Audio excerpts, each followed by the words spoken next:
Game strong, can't stop, won't stop from the Brooklyn block. B-R-O-O-K-L-Y-N. B-R-O-O-K-L-Y-N. B-R-O-O-K-L-Y-N. B-R-O-O-K. We well. Okay, we well. Okay, we well. Okay, we well. B-R-O-O-K-L-Y-N.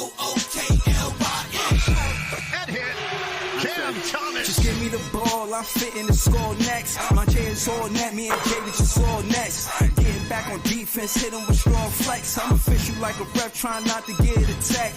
And we go hard on Brooklyn, that's a promise. Watch me like a Cam, cause it's my time. Make you watch me like a Cam, cause it's my time. Switch, they can't guard me, especially side the Barclays. Spin between crosses, I can score with both hands. Midi flawless, and I get to play like an artist. I'm a boss smith, so you should respect my handle. I see the big picture with the Nets like a mantle. In the future, I see us as champs too. And when we do, I'ma do a Brooklyn dance move. The stir that whole Millie rock like a fan do. That's a bet like my parlay on FanDuel. B-R-O-O-K-L-Y-N. B-R-O-O-K-L-Y-N. B-R-O-O-K-L-Y-N.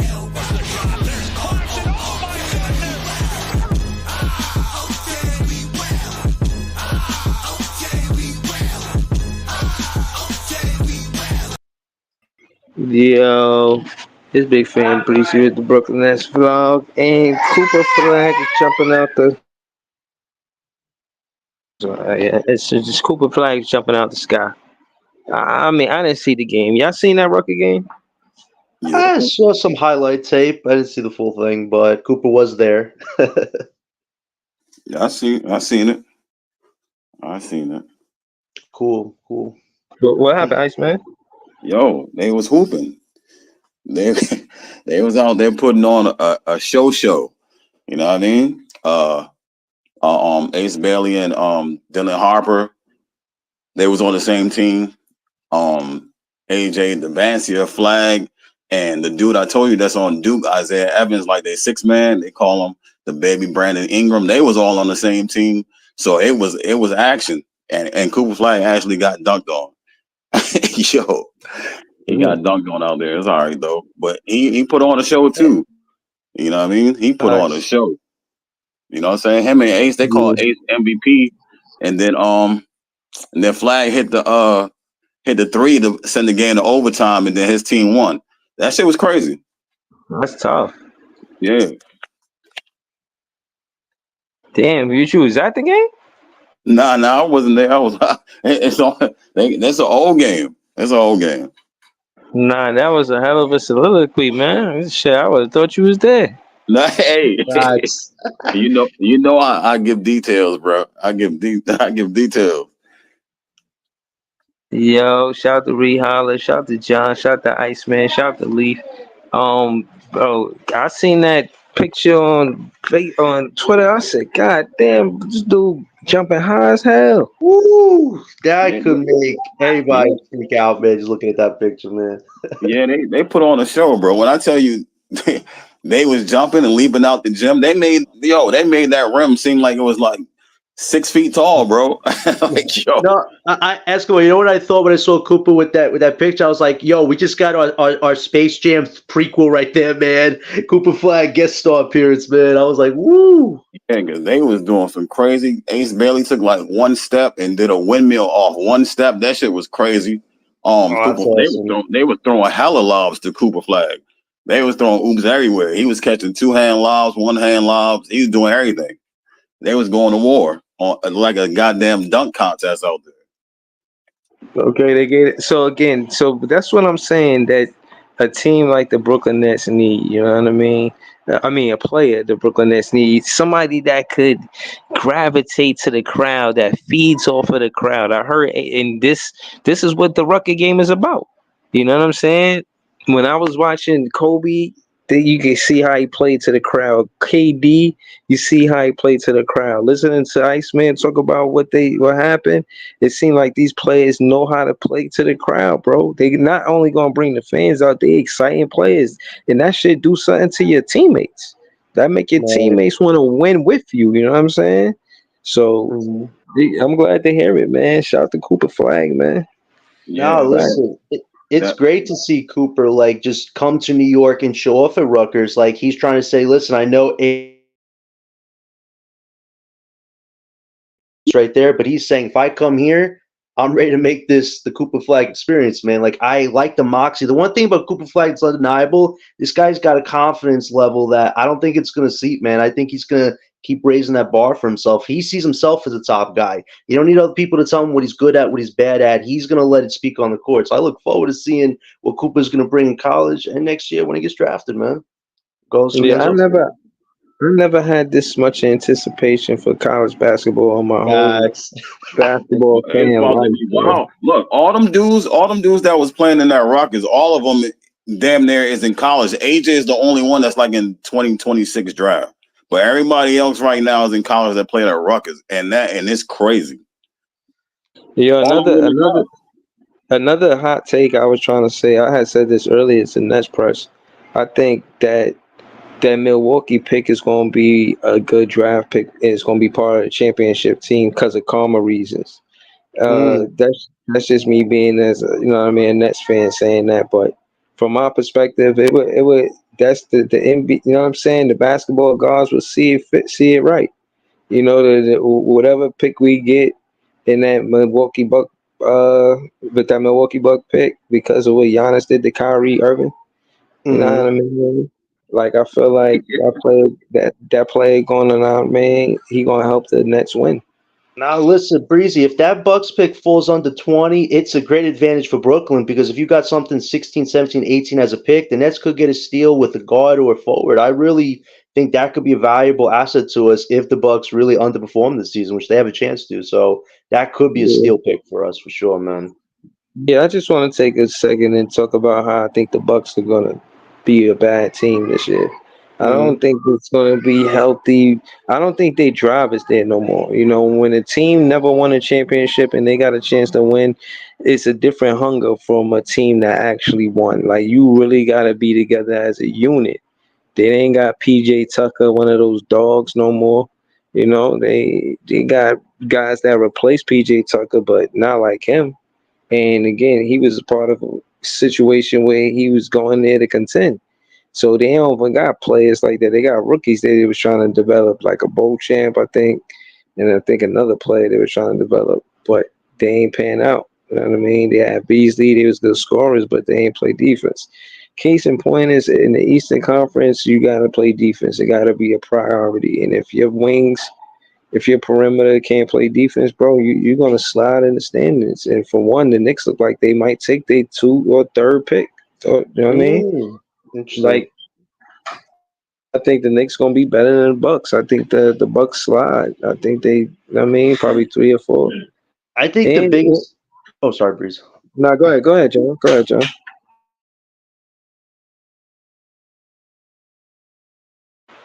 Go ahead, John. You hear me?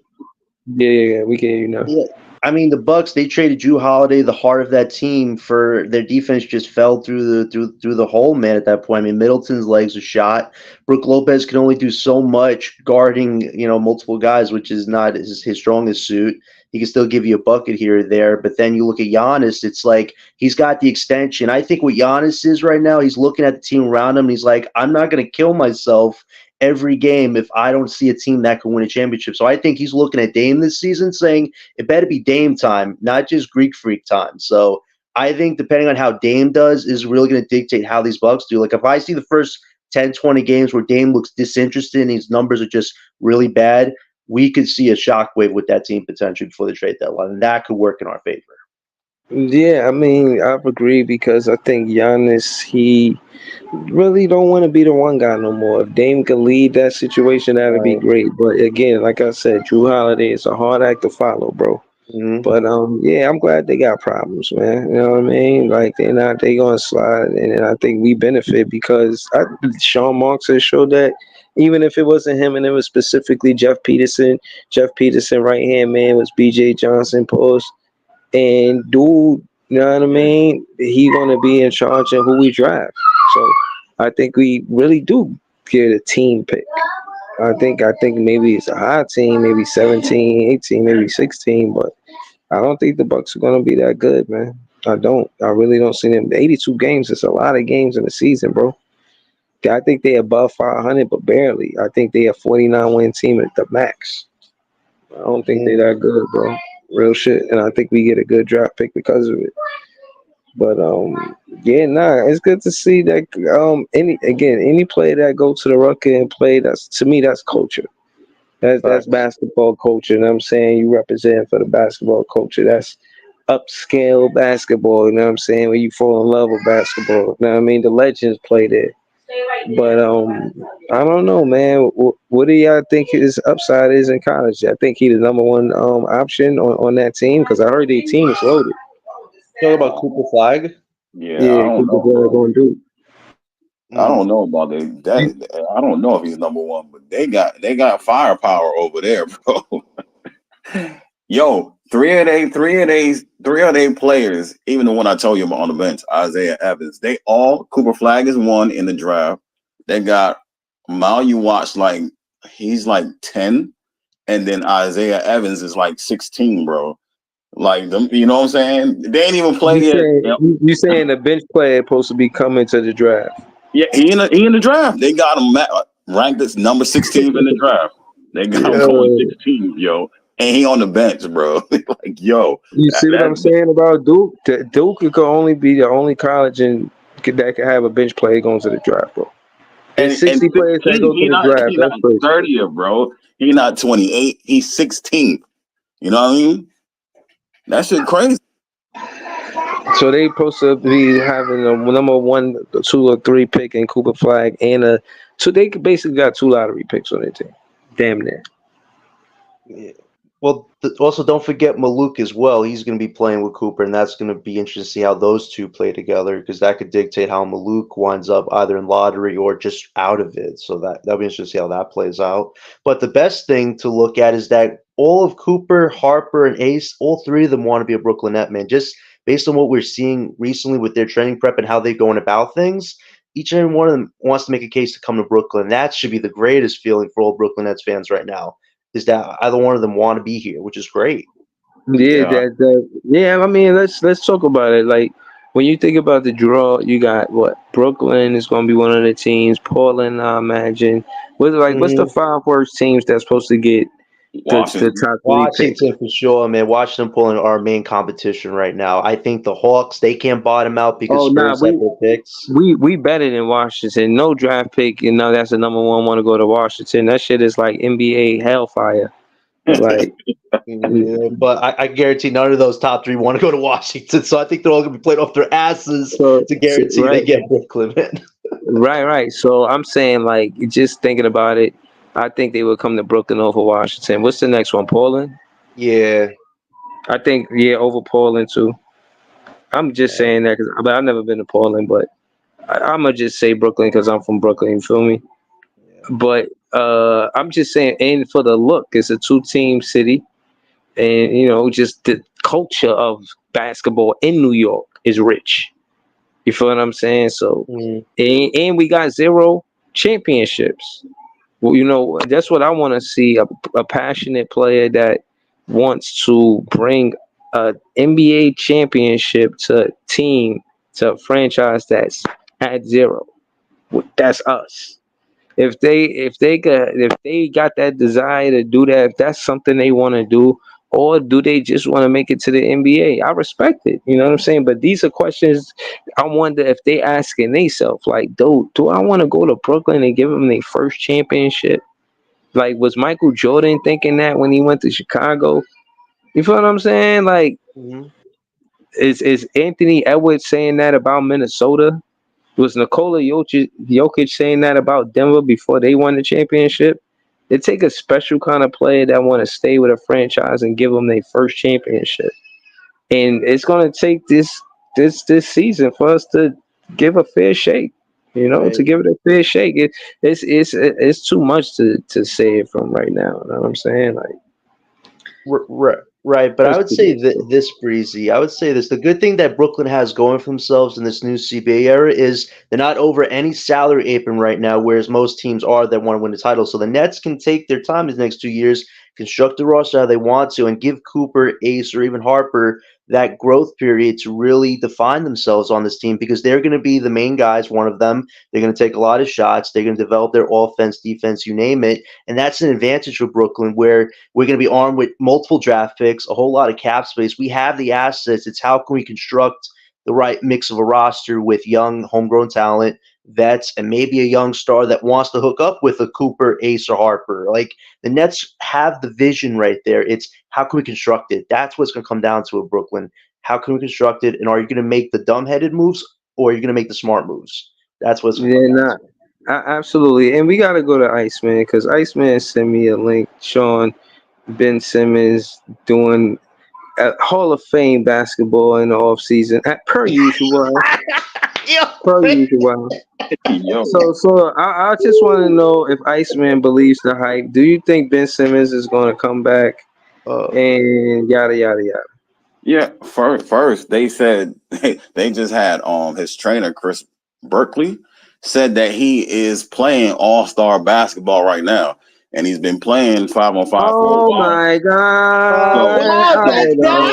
Ben Simmons is back. Whoa, real breezy, like the Batman's light, man. He's back. It's going viral. It's going viral on Twitter right now. Even your boy Dylan even posted on Instagram that Ben is back. Maybe he'll get a 1-year deal to play with Cooper or Ace next year. So I'm not the one. I'm not the one that said it, bro. No, listen. It's interesting, man. I hear the word advanced. I hear all-star talent is back with Ben Simmons one day. I'm like, okay, who's on the sugar rush, and who's spreading it, man? Because clearly a lot of people are getting the sugar rush right now. But listen, let's look at the context here. If Ben Simmons is healthy, check. If Ben Simmons is back to a certain level of elite defense, rebounding, and assists, check. Time to trade him, because he doesn't meet our timeline right now. If he's healthy, this is before trade deadline. Find somebody for him and move on. Like that's the goal. Hey, don't tell that story. Don't tell that fucking story, Jay. Not today, man. What story, Jay? No, Jay. Don't tell that story. I hope Jay didn't come to tell that story. Please, Jay. No. Yo, I was coming to tell a story, because I was just gonna say, who gives a fuck about what Ben Simmons is doing right now? Because this nigga was throwing dunks through the leg, dunks on the layup line with authority last year. And that shit didn't mean nothing. So he could be doing through the leg dunks with authority. He could be shooting threes. He could be doing step back jumpers. He could be doing all that right now, but that don't mean nothing to what he gonna do in October, November, and December. But Jay, he's playing elite basketball in the offseason, man. You hear the scouts? Ben's back. Yo, man, he need to do that shit during the season. All right. The season hasn't started yet. Thanks, Jay, for bringing us all back to reality. Nah, I'm not gonna lie, bro. A man trying to play for a contract might be a different man. I mean, because all of those nice clothes, hoes and not hoes. All of those women in nice clothes, that shit gonna be different for him once he ain't got no NBA contract. Them shit's gonna be, his clothes gonna go from Goodwill. He gonna be wearing Goodwill shit. That nigga been trying out for his modeling contract the whole time he been here. Right. Listen, as soon as Ben Simmons was pictured with a basketball, I knew somebody was going to say All-Star Ben is back. Like, it always happens. Anytime Ben holds a basketball, it's like he holds the golden receptor of some sort. Bro. No one said he's back to All-Star form. No one ever said that, bro. That's what Christy said. You just said his trainer just said that. This year, right now, that was today. I mean, like today, like a couple, maybe an hour ago. You know what I mean? Like an hour ago. Yeah, you know what I mean? I saw that shit too, but I'm not putting no stock into no business news, man. It's a lot of things going on with Ben. Before the Nets, right? You said what? Was you a Ben Simmons fan before the Nets? No. I like Ben when he got traded to the Nets. You know what I'm saying? Whoa, when he got traded to the Nets. Once he got traded to the Nets, I'm a Ben fan. You know what I'm saying? Heard you. I ain't gonna lie, he was trash when he first got here. He didn't even play for like 2 years. No, He Oh, 2.5, longer than Breezy. that. Be fair, 2.5. Yeah, he yo, ain't playing longer than that, remember bro. remember we was anticipating him to play in the playoffs and every game. He Game was like, "Yo, 4. nah, I'm gonna come back Oh game man. 4." He ain't come Yeah. back game 4. Like, yo, Flagg man, was like, I ain't trying to get swept with y'all niggas, man. No, he was trying to find a Superman cape. Don't you remember? He lost it in luggage after that modeling thing he had in Paris. Yeah, I remember. I don't know, man. I don't know why he came with us to Paris in the first place. He- Man, like, that yo, listen. All I'm saying is, listening to real testimonies. When your back hurt, you sit a certain way. When he was on his way to Paris on the picture, he had his legs crossed, Yo, twinkling his toes and shit. Like, yo, how your back hurt? You doing all that, bro? Like, I ain't jacking it, bro. If he But don't play Breezy, no he was just basketball, scuba diving, Breezy, in the water. If this guy's scuba diving all the way down scuba deep, this diving. guy, this guy should be ready Yo, to play no, some no, basketball, seriously. man. Hold on, no, seriously, John. And I'm not. This is not a strike against it. I'm just saying it's awfully hard because I also seen him fishing, and when you Hmm. fishing, like you throw the hook in, you throw the hook in the water, throw the rail in, and then when you like bringing it back, you got to do a tugging motion, and to the right side or the left side, whatever you holding, you spinning the rod back. So I'm saying like. How he doing all of that? How he doing all of that? You know what I'm Great saying? You question, ain't supposed to. Breezy. Though, if your back hurt, those aren't things you should be doing, bro. You shouldn't be Right, sitting down pulling back like that, bro. You could, know what I mean, re-aggravate your injury, bro. If you really injured, right. nah, man. maybe part of that's training. He's wild funny.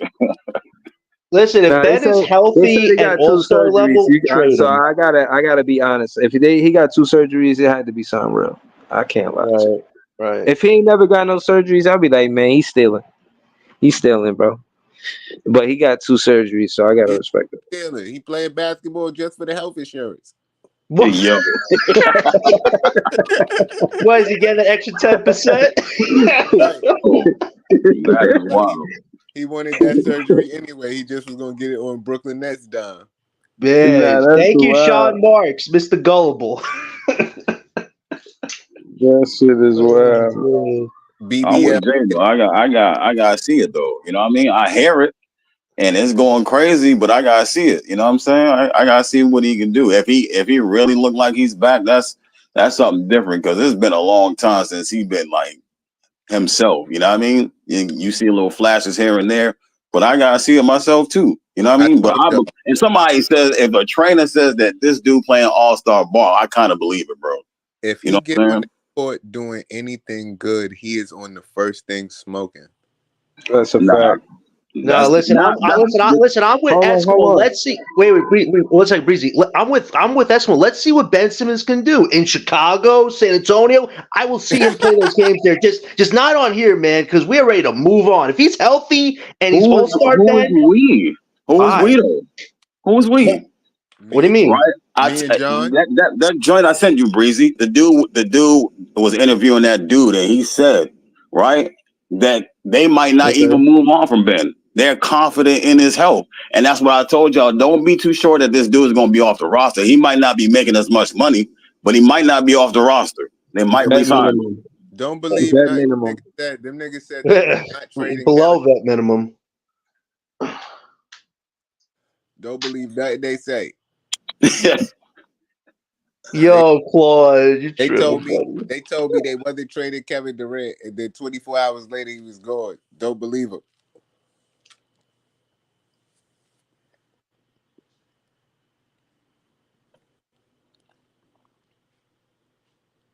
Yo.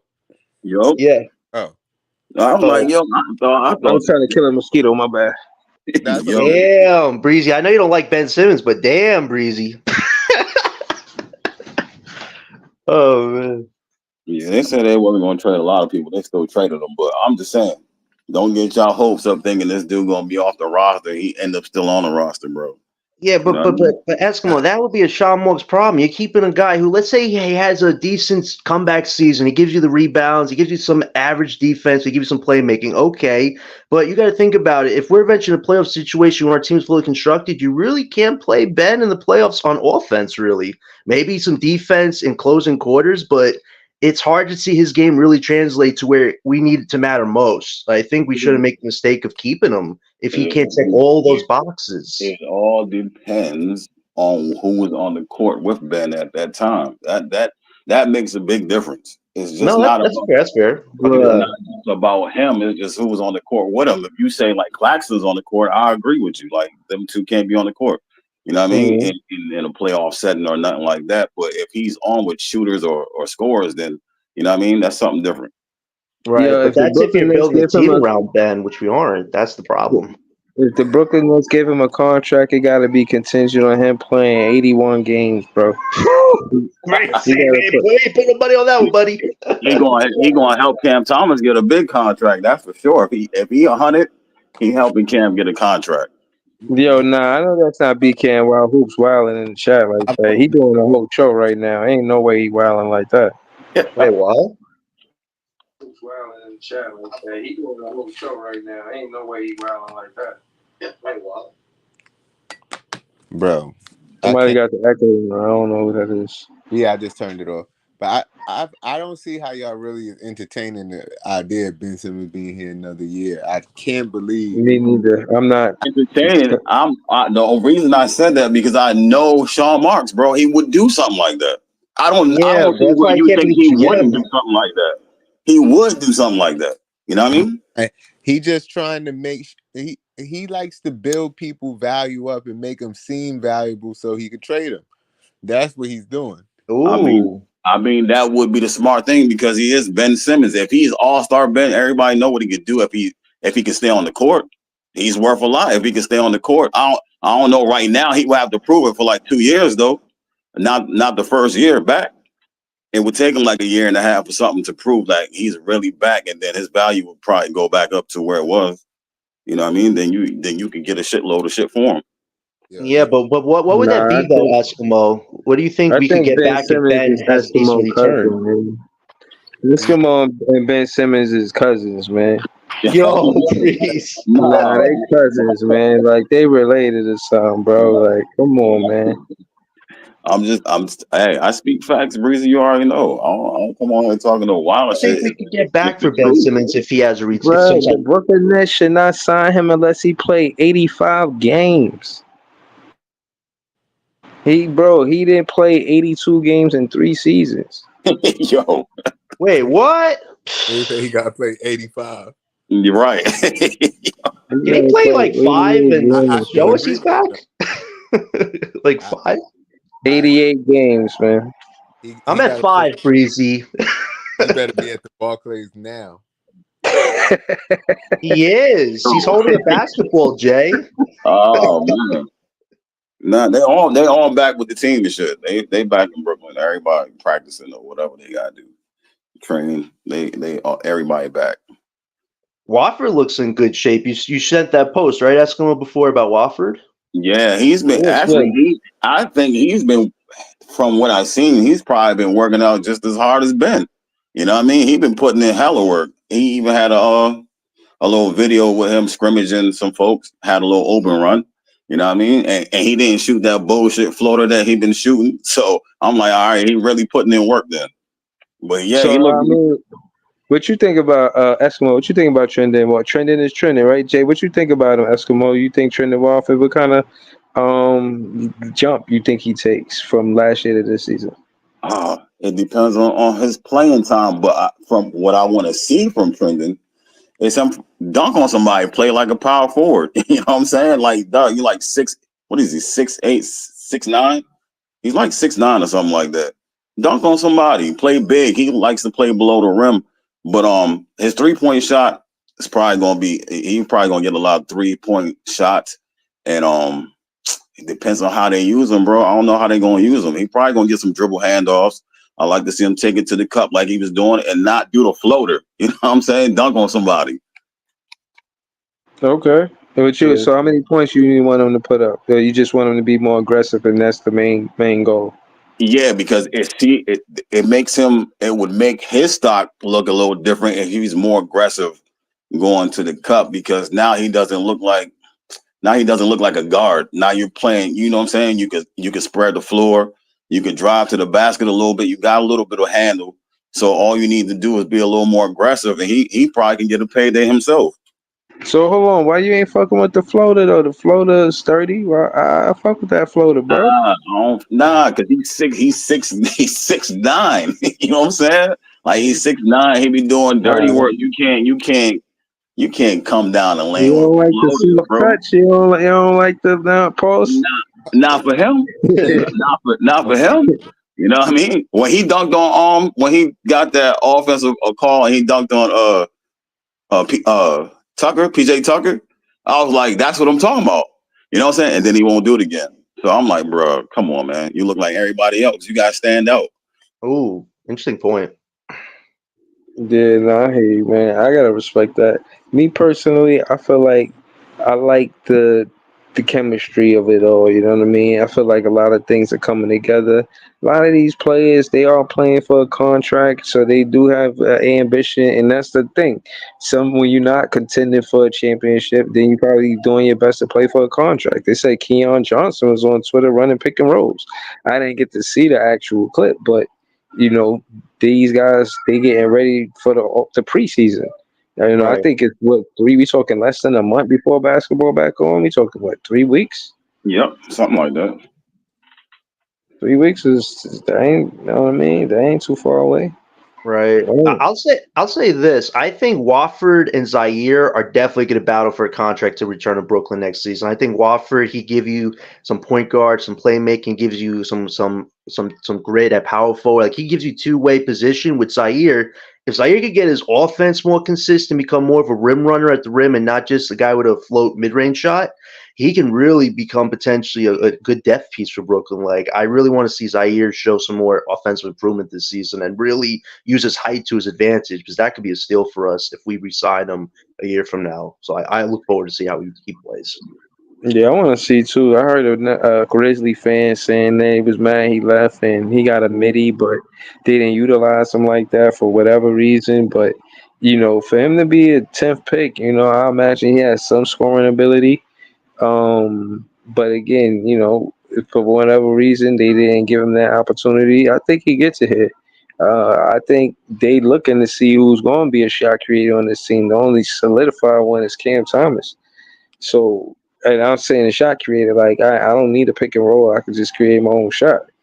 So maybe it is Zaire Williams. You know what I mean? But he's definitely going to have the opportunity. So I don't know, man. I think Clowney, maybe he got some post game. You know what I'm saying? You could throw him the ball in the post. He probably got a little sky hook. You know what I mean? A little fade Mhm. away. You know what I'm saying? I think that's why, what's his name is there? The coach, Juwan Howard.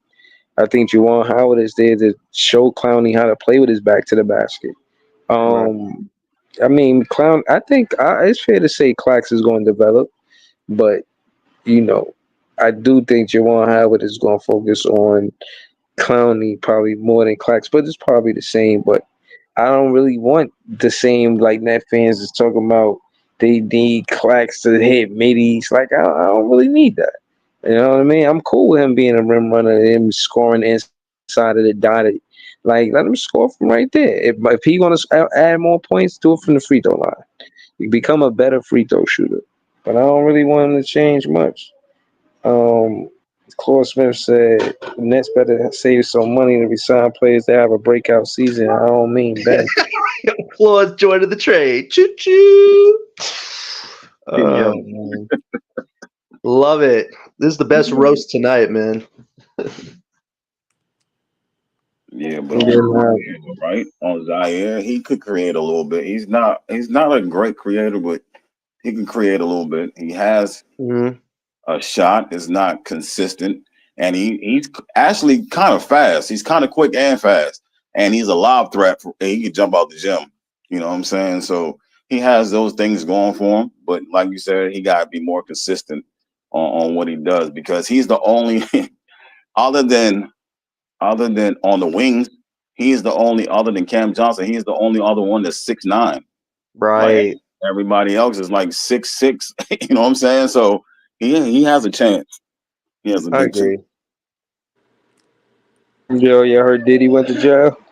Yeah, Feds got him, but they said he came back to New York, so because he knew the charges was coming, so he was like, they told him what the deal was, and he came back willingly.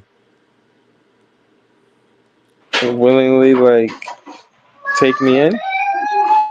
Well, they told him that charges might be coming, so he need to be in New York, and he came back to New York and waited for the charges to come down. Damn. So he in prison, he in jail right now? He's in custody. Think they gonna give him bail? I don't know, probably not. Maybe. He's definitely a flight risk. That's wild, crazy. Man, it's been a crazy news day overall. It really has. Oh, Jay said he was flight risk. That nigga, Jay, why he a flight risk, bro? that nigga being Bali with Russell Simmons. Yo. yo, Jay's special counsel. Right, you gonna have them lock this dude down today? Like, nah, you can't go nowhere, bro. Well, I'm just saying they're gonna be freezing his accounts and all sorts of shit. But I know he got extra money. Did they already do that when they seized his residencies? When they started investigating him, did they already do that? I don't know, but it's looking bad now. That's crazy. Jay don't pity the Diddy. The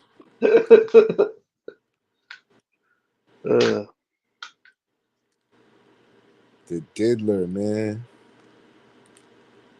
They got him. That's the funniest name. Yo, I hope they ain't calling him that where he at, bro. That's crazy work.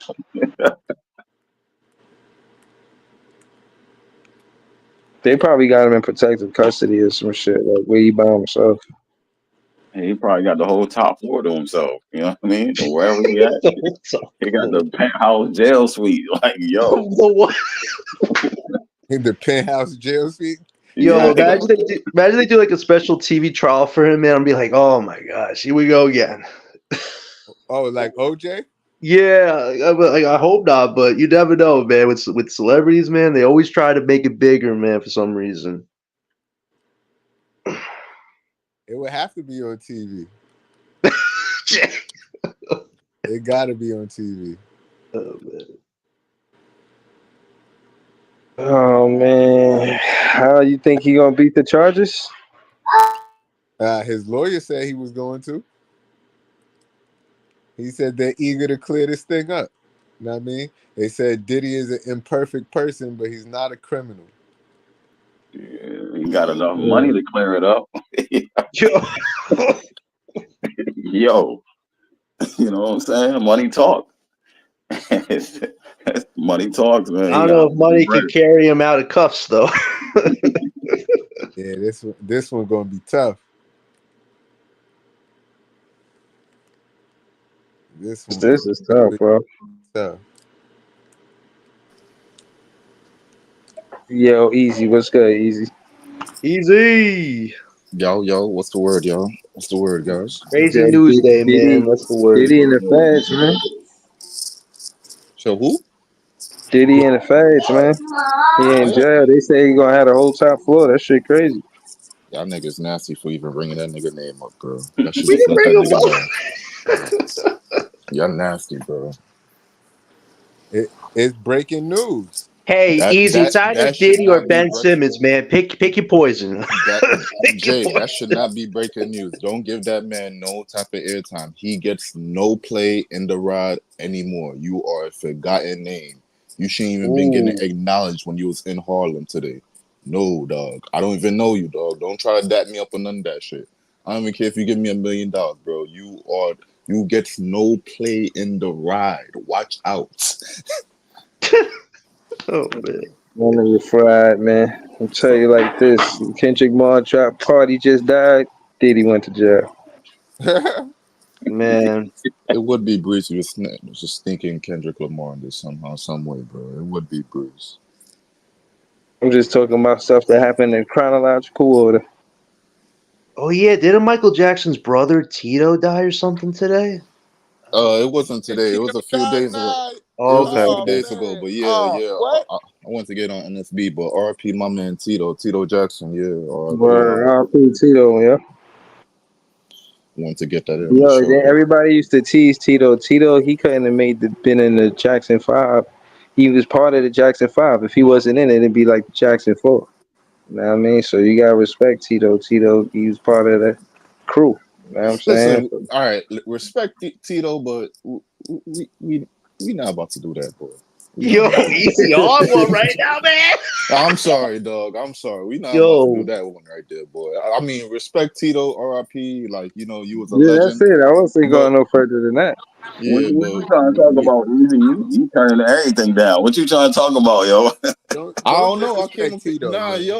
yo, Esco, I came up here, yo, listen, man. When I Nah, don't pulled disrespect Tito though. No, I'm not disrespecting T. I'm just saying, like Jackson 5, we already know why it was a Jackson 5 because one nigga was making four niggas the 5. That's what I'm saying. That's all I'm saying. That's all I'm saying. They But still was the 5 though. Somebody had to spin behind him. Harmonize. Somebody had Yo, to B-Wop. spin. but the Do nigga that little was dance spinning in moves and front, that shit. nigga wasn't spinning crazy though. He wasn't doing his thing crazy though. All right then. That's all I'm saying. That's all I'm saying. I'm not trying to disrespect. All I'm saying is the nigga that y'all put right in front of y'all, that nigga's going crazy. That's why y'all on the map. That's all I'm saying. That's all. If it was Tito right there in front of everybody instead of Michael, you You have a got to different crawl story. before you walk. He needed the background dancers at first. You put your brother Yeah, to background dancer. it was Destiny's She. Child before it was Beyonce, man. Yeah, but they wasn't sisters though. That's your brother right there. So once I put my They brother was right in front of cousins. me, Same. she. They was cousins. Same. Michelle, a cousin to Beyonce, she. Kelly is, and ain't one of the other ones too. I don't think Well, Kelly a the cousin. original ones. The original one probably. I think the first the one, but that come on, Jay. That's come on now. That now like I'm just saying. You need. Survivor was 3 people. Now you going way back now. You know what I'm saying? You could take it back to what was that? Immature. Like they need a group with some other niggas first, then they come out as the solo. True. Justin Timberlake. Yeah, but even with these group, we know who was the big name though. Even when Justin Timberlake was even big, even on the group.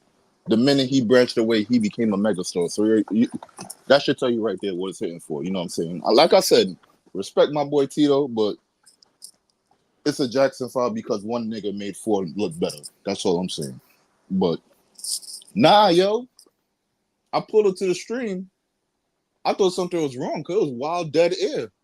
And then I started hearing y'all talk about something about somebody getting locked up. I'm like, oh, hold on, what's going on here, bro? Let me just pull up real quick to see what's going on real quick. Just to see what's going Hey, on. me and Because Escobar just got here easy, so shit.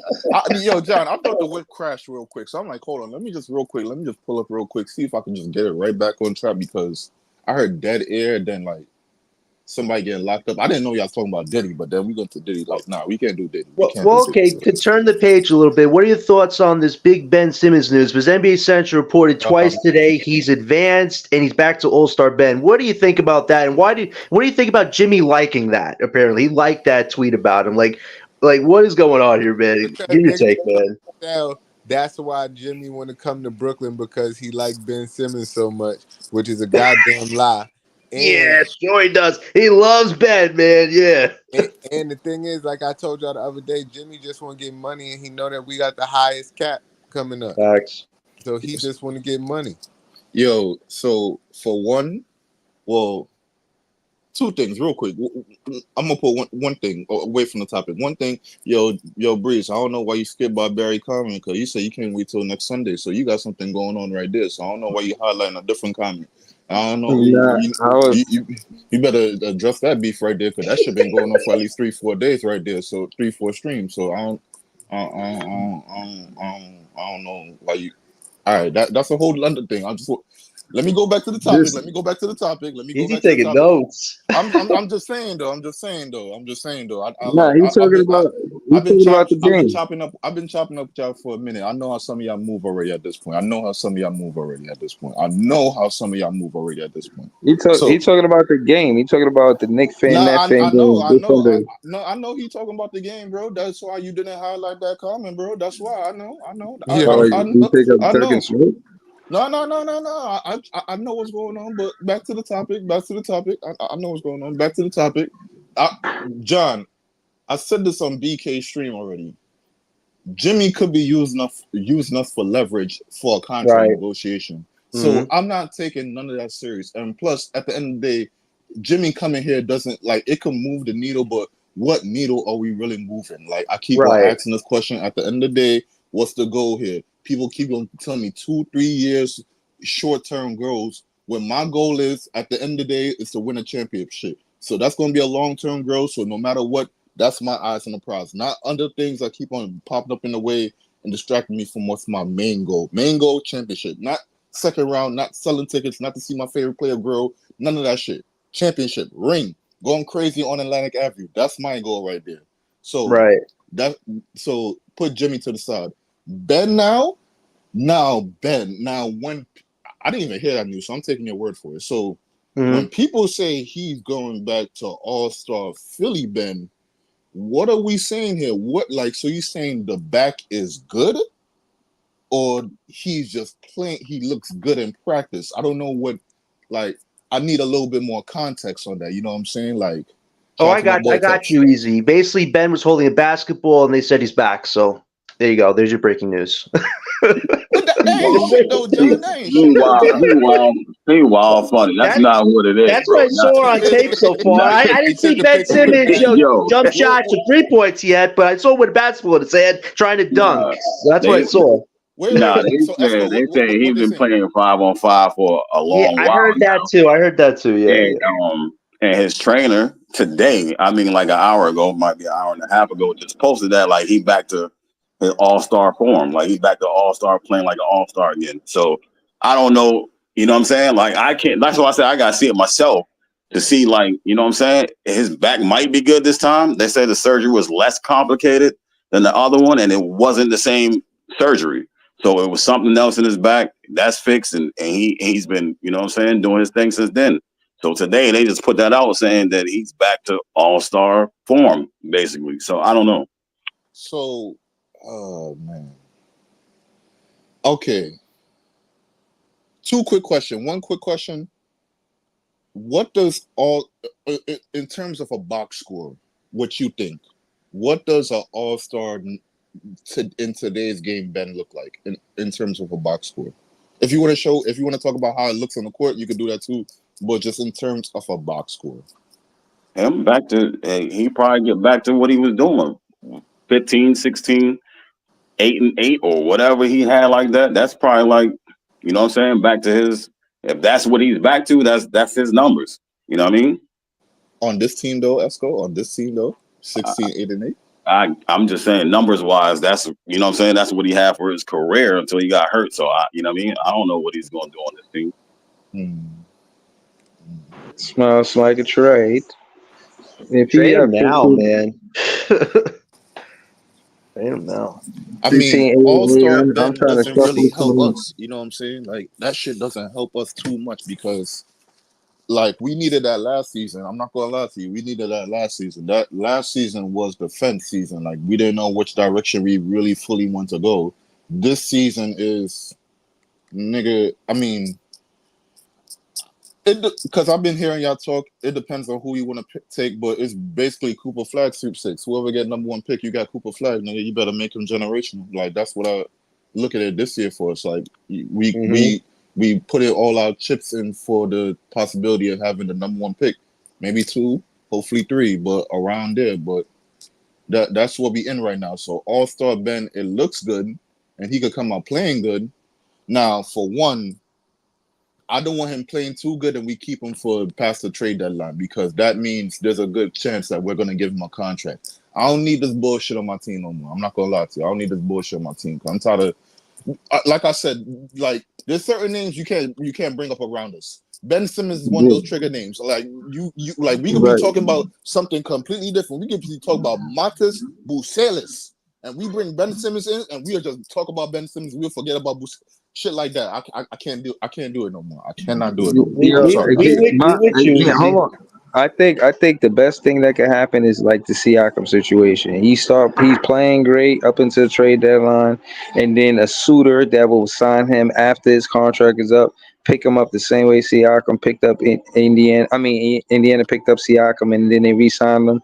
Same thing, and just we get whatever we could get for him. We already got the draft picks we want. And yeah, that's how I feel about Ben Simmons. I ain't got no stock in him and his between the leg dunks in the off season. Shout out to him, man. Yo, We got we got Dylan from Nets Press on the panel with us. Dylan. I actually seen him. He inspired this stream. Jay sent this to me too, with Coop jumping. Looked like he touched the cloud. I don't know if it was cloud 9, but he jumped pretty high.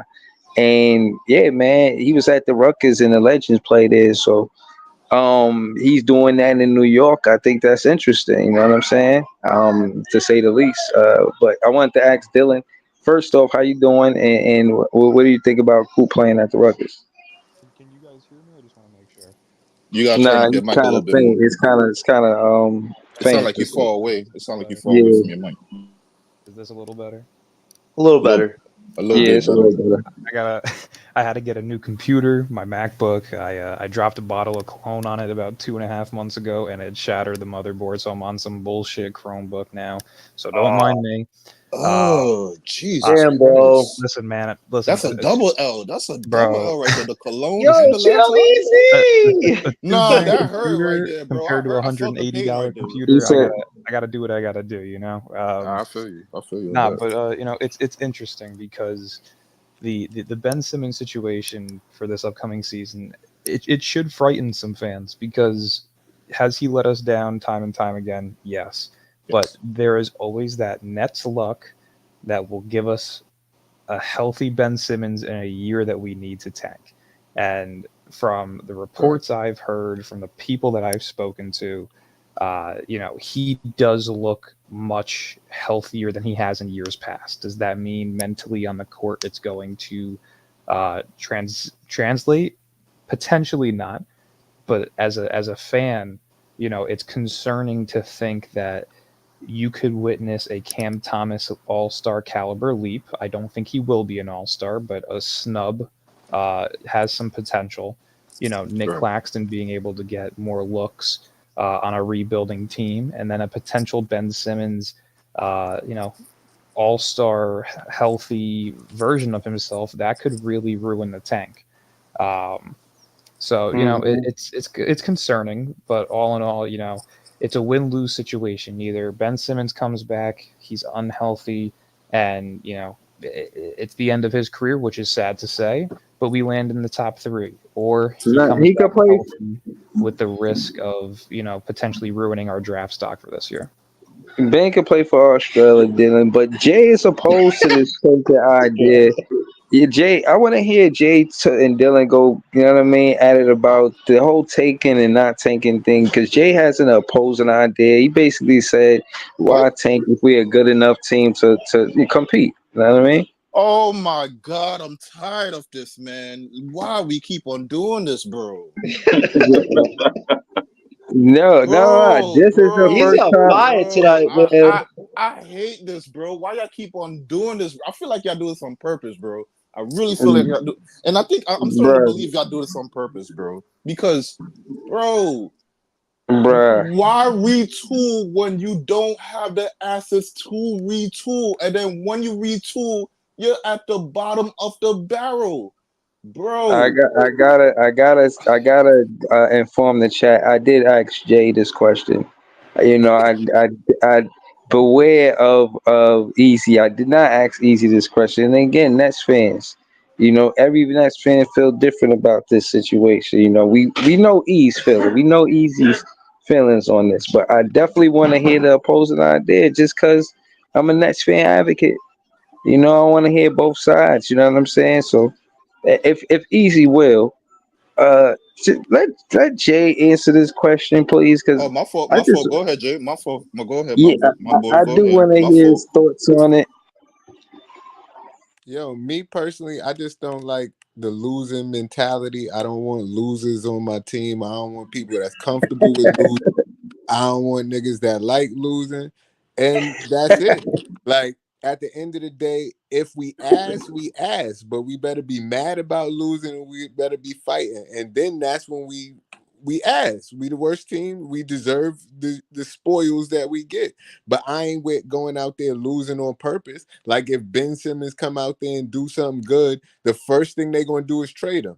See, I don't think I do agree with that, but I don't agree with trading anything that goes good. Like, cause I think that's what they're gonna do. If anything goes good, they're gonna trade it to make sure we ask. I don't like that. Okay, so Dylan, you how you feel about what Jay said?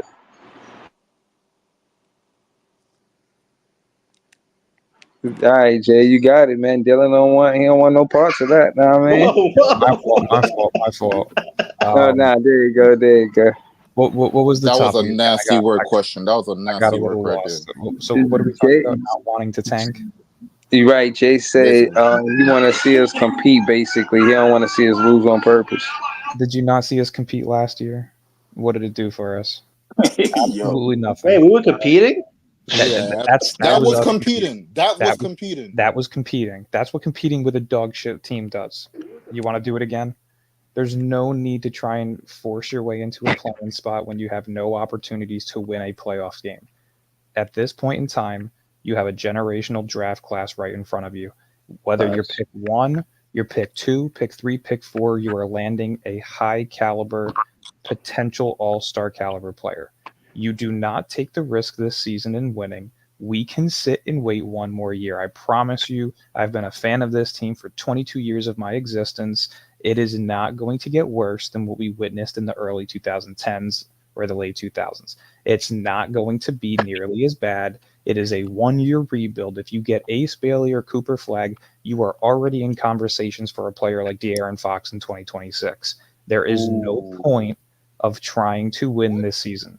If there is a perfect time to rebuild, it's right now. And there's no reason that Brooklyn gave up Phoenix's picks, half of them, to get their picks back if they did not plan on getting into the top five of this draft.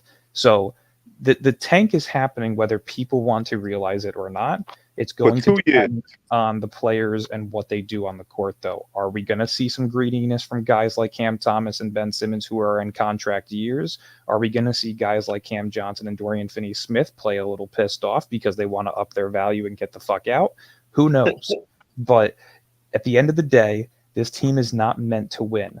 They have given the keys to Jordy Fernandez to develop players. They have gotten multiple picks in the first round of this upcoming draft. There is absolutely no reason whatsoever not to tank. 17 wins to 23 wins. That's the goal. In that range, if you land in there, you are practically guaranteed a top five pick. And not to mention, people are so worried about the lottery, but when has there been a time, multiple years in a row, outside of San Antonio and Atlanta, where teams that were not projected in the top three landed in the top three? It won't happen a third time. If you are a bottom five team, you're going to get a top five pick. Let's just settle that now. Not to mention, Brooklyn is not the small market organization that it used to be when we were attempting to get John Wall in New Jersey. It's not the same team that forced their picks to Boston in exchange for a bunch of 36-year-old former stars. This is now a high market organization in a high market city. Stars want to be here. The NBA needs us to make money. There is no reason whatsoever that we don't land a top three pick this season. Well, damn. That was awesome. Woo! Applause. Yo, Need him to yo, tell us about Kaepernick, the you gorillas. want yo Jay at Kaepernick, y'all want to say something to that? Yeah, I definitely want to get in there and just say, you know, I just tried to catch you on the other podcast. So I heard what you said, and then you was out. Then once this guy started rolling the Ben Simmons video, I'm like, oh, time to break out. Okay, but Perfect but time to dip. but what I'm saying about this is I'm on a 2-year tanking plan. I'm on a 2-year tanking plan. We saw what just happened yesterday, right? With AJ DeBonster and with Cameron Boozer, right? We saw what No. they Break just it did. down. What happened? Tell us what happened. Cameron Boozer just had 42 points in the game with 15 rebounds, with 5 assists, 2 blocks. He went off, and then in the same game against them, AJ DeBonster had 43 points, and I'm saying, and all of it was efficient shooting for both. And Wasn't I'm Cam saying Brother in that All too? right, this Or is Cam in Brother wasn't there? September. This is in September that they doing this, right? yeah. So Wasn't Yeah, Cam Brother a hold part of that on, too? John, hold on. Let this happen between Dylan and Cap. I want to hear the 1 year or 2 year plan, and then yeah, ask so all so the what rest of I'm us saying is This nigga trying gonna to say put what people we good against to each do. other, bro. so You so Can I crazy piggyback bastard. on what So what I'm saying you is said on a the two bottom? year a 2-year plan. We know, and I'm saying just the same way that we could win those games, right? I mean, and well, we could lose those games and end up with a top 3 pick. After we get that top 3 pick, we can still be a lottery team again, and then have a chance at another good player. And the thing is, because when I checked, and Jonathan knows, I did the research on this, Mhm. whether it's Paulo, whether it's KD, whether it's Wemby, whether it's almost every Luca, almost every freaking superstar that is out there, almost everyone that in their rookie year, they still didn't make the playoffs. They still were a losing team. So That what is I'm true. saying is, let's go ahead and let that rookie develop, let Clowney develop, let our guys develop, and then still lose. And then in 2026, we pick another top 5 guy, and then we'll still have the money, we'll still have the cap space to go out and get complementary players who could help these 2 young cornerstone guys get better. Because I don't want to be better.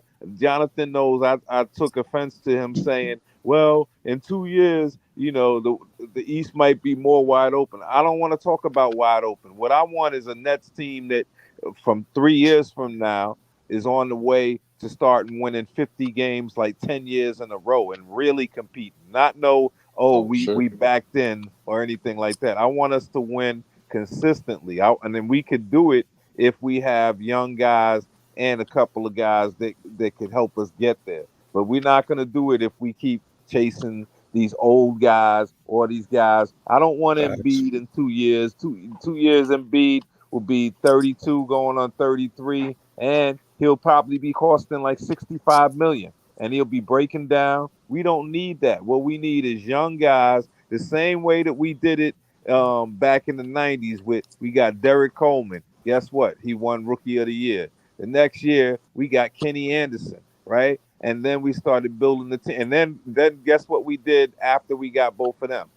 After we got both of them, then we traded for Drazen Petrovic. If he hadn't died in the car accident, we might have been talking about, and we had a championship coach in Chuck Daly, so we might have been talking about a championship back then. But that's the type of team that I want to build. I don't want to build this one and done, and now we're back in the lottery 6 years from now. We gotta build it the right way. Build it so that we win the 17 games, maybe next year 23, but then the next year we jump and we maybe make the play in or the 8th seed. And then from there it's 50, 50, 60, 60. And that's what I'm talking about. While all of these guys are still young. That will make us a real team, a real franchise to be reckoned with. That's what I'm talking about. All right, so that's fair. Dylan, you want to rebuttal some of that?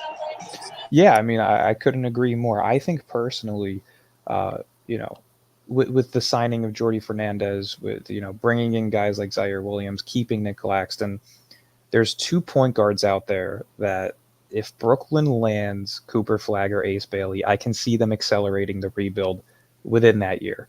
Um, you know, both of those players are cornerstone guys that should be, bearing any major injury, should be all-star caliber players within 2 or 3 years. Um, Hmm? you know, Ace Bailey or Cooper Flagg. So, I think if Brooklyn lands one of those two, be on the lookout for a guy like De'Aaron Fox or John Morant during that 2025 Ooh. trade deadline. Yo, Look you out see for what's De'Aaron going on? Fox in the 2026 free agency class. He's already declined his extension from Sacramento. You see how you're setting yourself up, boy? I see You how know, you're setting yourself up. listen, John Morant has the connections with Zaire Williams and with Nick Claxton. If Memphis as a Facts. team has Oh suffered my some form God. of injury, if they suffer some injuries like they did last season, I could fully expect Ja Morant to look to get out of Memphis. It's a small market organization. They've already paid Desmond Bain and Jaren Jackson. They have no more room to improve. At some point, they're going to collapse. So I would definitely keep an eye on him over the next 2 seasons. De'Aaron Fox, Ooh. the Sacramento Kings made one of those moves that show desperation within a franchise. They've already had issues with their head coach and bringing him back. De'Aaron Fox isn't signing his extension. They bring in an old DeMar DeRozan on a multi-year deal.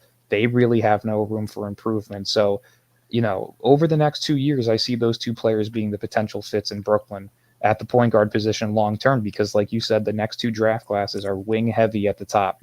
Um, if you land a Flagg or an Ace, that's your opportunity to go after a guy like Ja or De'Aaron Fox or Trae Young. If you miss out on the top two and you land a guy like Nolan Traore or VJ Edgecombe or Dylan Harper, then that's a different story. That's when you commit to the rebuild for 2026, and you look to grab a guy like AJ DeVanster or Cameron Boozer. But other than that, I agree. I think it's a 1 to 2 year rebuild.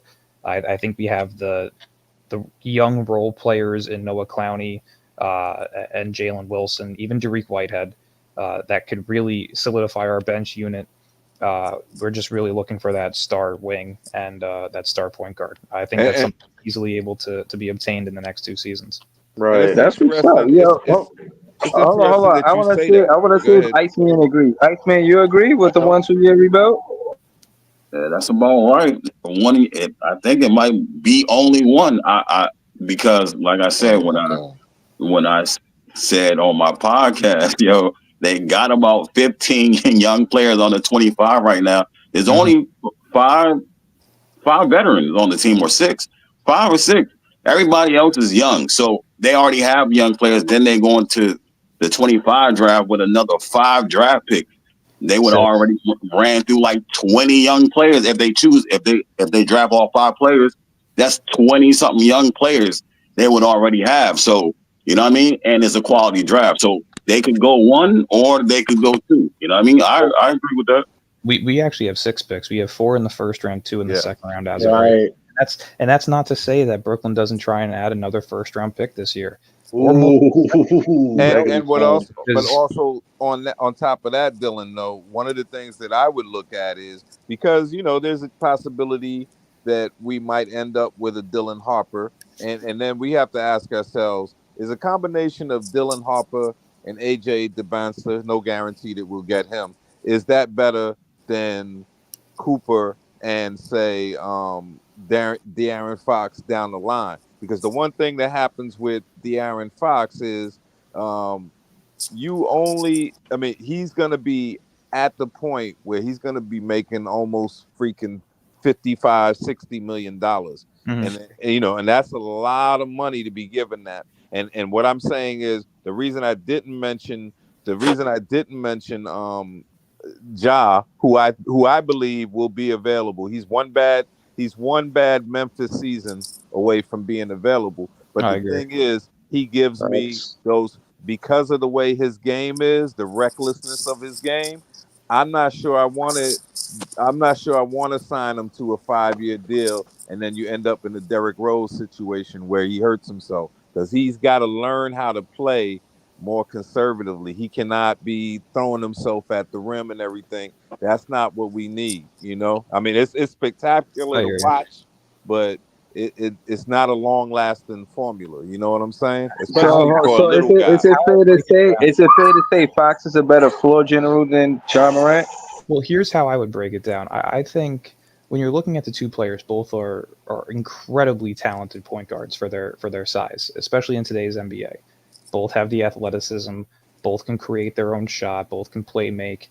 Both have the speed to run a fast break on a consistent basis. When you're looking at the two, I break it down like this: Ja Morant is everything that represents Brooklyn, a gritty player, a high flyer, a guy that's going to give you the highlights, bring the recognition. That's the type of guy that belongs in Brooklyn. But when you're looking on the other hand, you also have a guy like De'Aaron Fox, who's an incredible leader, a guy who has brought Sacramento to their first playoff series in a decade. He already has the connection with Jordi Fernandez. There's a lot of connections with stars around the league and Brooklyn currently. Jimmy Butler being the most recent now with Ben Simmons' agent. Him and Ben share the same agent. So, and I'm not a person that wants Jimmy Butler, but the whole point of saying that is there are stars that are starting to align with Brooklyn. Whether it was Damian Lillard last offseason, Bradley Beal last offseason, Jimmy Butler this offseason, De'Aaron Fox and Ja Morant are going to be two names that come up next offseason. I truly do believe it. It was the same thing. I mean, I said this 2 years ago when after Kyrie got traded was Pascal Siakam in Brooklyn, and then those rumors started. So when it comes to predicting what players are going to be available, I'd like to say I do a decent job. But if I had to, I mean, I already have it pinned on my Twitter. Look for Ja and De'Aaron Fox next offseason. So, but I do think Fox is the safer. I do think Fox is not the more spectacular, but I think he's the safer bet because like I said, that kind of style that Ja Morant plays, like you're talking about high flying, but if we already have a AJ or a Cooper or Ace Bailey, we don't really need our point guard to be flying through the air. You know what I'm saying? We need him to be healthy and be playing steady. And I'm saying that's the point. Is Fox the better defender over Morant? Fox Definitely a better defender. Yeah. He's definitely a better defender. I would say I'm going with Fox. Here's how I would look at it, because you also have to remember the situation with Cam Thomas. He is not a proven defender. And if you're bringing in an all-star caliber point guard, 9 out of 10 times they are not proven defenders. If a guy like De'Aaron Fox was to get moved to Brooklyn and you can find a way to keep Cam Thomas, that I'm okay with. But if you're looking at Ja Morant in Brooklyn, Cam Thomas is likely out the door. So that's where conflict also comes into play. And as of right now, though we all have come to love Cam Thomas, whether it was last year when he first got drafted for the, I'll be the first to admit I wasn't a fan of him, but he really proved me wrong last season, and I was happy about that. But if you're really looking at his style of play, does he impact winning basketball games when they mean something? And that's something that we haven't really been able to figure out, and we don't know if Brooklyn's really willing to take the risk in figuring it out if they were to acquire a guy like Ja Morant. So, if the time comes where, Ja's the only player available and they feel he's the best fit, Cam Thomas is a guy that's likely out the door. So, and also, and that's what Flagg or Ace Bailey with Ja Morant. Who's going to say no to that? And that's what John and I discussed yesterday, because I said Nets fans have to start looking at, Cam Thomas and even Claxton himself might only be stopgaps, because at some point, if we're gonna have Clowney, Claxton, and say Ace Bailey, or Clowney, Claxton, and Cooper Flagg, it's like those guys are way too light in the ass to be trying to stop guys on Boston or guys in Philly and all that. We need some more sturdier guys. So like we're gonna let Claxton, and Claxton is limited because he basically is who he is. He's not gonna get that much better. He had a worse season this past season than he did before. So what I'm saying is, with that in mind, we might be looking to move Claxton as well, to get a better center that we might get either in the draft or who becomes available. Because when you look at Dallas, when you look at Dallas, they already have 2 Claxtons. Yeah. Well, here's kind of how I see it, though, because if you're looking at the contract breakdown of Nick Claxton, what Cam Thomas is likely to get next season, which is probably similar to a Nick Claxton contract, that like 3-4 year, $25 million deal, those two could be packaged. And I'm not saying that I want this, but they could be packaged for a guy like Giannis down the road. Those contracts would meet up. But realistically, I see them picking between one or the other. And as of right now, Claxton's the best fit when it comes to John Morant and De'Aaron Fox. It's that simple. It sucks to say because we all love Cam Thomas, but at the end of the day, if you're building a winning organization the right way, you are going to look for the guys who fit best. And I think Cam Thomas is the first one out of the starting five, or I shouldn't say starting five, but of the young core that is expandable because you can find a Cam Thomas at any point in life, a guy who can score at a volume level. That's very common to find today. So I don't think so. Like who could score like Cam Thomas in his draft? They only top five draft picks. Like who you talking about specifically? oh no, I'm not It, saying Chet and complete oh bucket. no no and no no let's get to it. And Cam in that draft that Cam Thomas was in, who could score Oh like Cam my Thomas in that god, draft? Right. bro! I You mean, let see me what pull happened, Esco? You see what the up. fuck happens, bro? Yeah, bro. My man turned on the Yo, oven. bro, and I just Wait, talked 1 about second. this, bro. Not Wait, let him easy. I answer. just talked about this, bro. Go ahead, y'all got it, man. Y'all got it. Wait. Can I chime in here a bit, Breezy? Because LBL did bring me up a few times when we were having our little back and forth banters. Yeah, Listen, nah, I'm not. This whole trade, Cam Thomas getting comfortable with Cause it, the bro. I'm game a is only debater about to. yo, I'm a Esco, yo, debater. Esco, Sorry, come on. yo, No. Esco. The game is only about buckets, bro. It's only about buckets. If you All could right, all drop right. 70, no matter how ugly it looks, no matter how many fuck ups you do on the court, you dropping wait, 70, my nigga. All right, all right. You the big boss dog, nigga. You King Kong in this bitch. Drop your nuts on the table, my wait. nigga. Cause that's what it all means, bro. That's all it means, bro. All I'm The saying boy is, will Eric, jump the in the last air person that called me out about it, bro, easy. All I'm saying is, I be having real scenarios on how it could work. You not coming up with no players that could replace Cam Bro, your Thomas. You don't scenarios mention are all nobody. around Cam Thomas, a nigga that decides to do what decides to make a decision But with the you ball didn't in the air, mention bro. nobody. You didn't Bro, mention what. bro, Don't bro, bro, bro, bro, don't do bro, that, bro, easy. bro, You bro, didn't bro, even bro. watch the Hold on, games hold on, hold last on, hold on, season, hold on. bro. You didn't even Nigga, watch the you games don't last watch season, bro, bro. bro, bro, Don't bro, do bro, that. bro, bro, bro, bro, bro, bro, bro, bro, bro. Hold on. First off, I You got came to you came to the park said you didn't watch the games. Don't do that, easy. hold on. First off, I got League Pass. I'm not just watching Brooklyn. Two, when I'm on League Pass, you can't watch your local programs, bro. So you can't watch New York Knicks or Brooklyn Nets. So I watch every other team. I Streamies. went to the Yes Network and watched Brooklyn Nets game sometime because I'm watching games all at the same time, nigga. That's League Pass. Get the fuck out of here with that. You are watching the game shit. Watch out, Bro, bro. I'm telling you Hold the on, truth. hold I'm on, hold saying hold what on. I'm saying about Cam Thomas because Hold on, I'm hold on, watching hold the on, hold games. on, You hold saying on, what hold on, you hold on, saying hold on. because of what, Hold on. man? You talk, I whoa, whoa, watched the whoa. You games, say, bro. I bro, watched the games, listen, bro. I listen, but watched the listen. games, What I'm bro. I saying is, watched the what games, I'm bro. Y'all okay. Well, niggas see listen. What I'm something saying is, crazy you from still watching the not games, mentioning bro. no player. You still not mentioning no All you player. doing is talking about Cam Thomas and Well, building around No, Cam breezy it's not though. Thomas. true. Breezy. You It's don't even not know how The the true. thing team look is against though, good is competition, the But bro. you didn't replacement answer for no Stop Cam that, questions, bro. Thomas Stop bro. is that, You bro. instead of trying to That's tell a me what I should bullshit talk about, question, you bro. you That's a should. You bullshit don't even have question, nothing bro. to debate what I That's a said. You bullshit just, question, bro. bro. You Whoa. still didn't That's a answer it though. bullshit You don't have question, an bro. answer for it though. Yo. So let me ask the I'll give panel. you the answer. Let me ask the panel the same question too. Yo, Nah. who Let you gonna Dylan build a answer tunnel because around you Cam interrupted Thomas? him. This was between me and Dylan, Oh, my I- fault, I'll my and I'll, bad, I'll Dylan. you You give got you it. interrupted, and you even have no answer. the Bro, we answer talking about simple. Cam Thomas. Watch out, man. Go ahead. The answer simple. When you talk about a replacement for Cam Thomas, I just gave you the two, John Moran or De'Aaron Fox. It's not about having two of them. It's about having the better version of them. De'Aaron Fox and John Morant have the playmaking asset to their game that Cam Thomas does not, and we don't know if he ever will have. De'Aaron Fox is a better defender than Cam Thomas, and John Morant's a better defender than Cam Thomas. Both of them can score 25 plus a game. So, and we also haven't seen a season where Cam Thomas has scored 25 plus or more. He had 22 and a half. So, we're talking about a replacement player for a guy who's not even an all-star yet. I just named you your two, De'Aaron Fox and John Morant. Those are your two targets. If you move Cam Thomas for one of those two, that is your replacement. You have upgraded your version of Cam Thomas. And now you have a true point guard who can lead your team alongside a guy like Cooper Flagg or Ace Bailey with Nick Claxton. At that point in time, now Noah Clowney is likely your starting power forward. You have a dynamic trio of 6'9" or taller wings that can defend and space the floor, outside of Nick Claxton, of course, but again, a top-tier rim protector, along with Noah Clowney, who is a very good rim protector in stretch four, with Cooper Flagg or Ace Bailey, who are both dynamic athletic wings. You put that alongside De'Aaron Fox or Ja Morant, all you have to do is get a role-playing shooting guard who can shoot volume threes.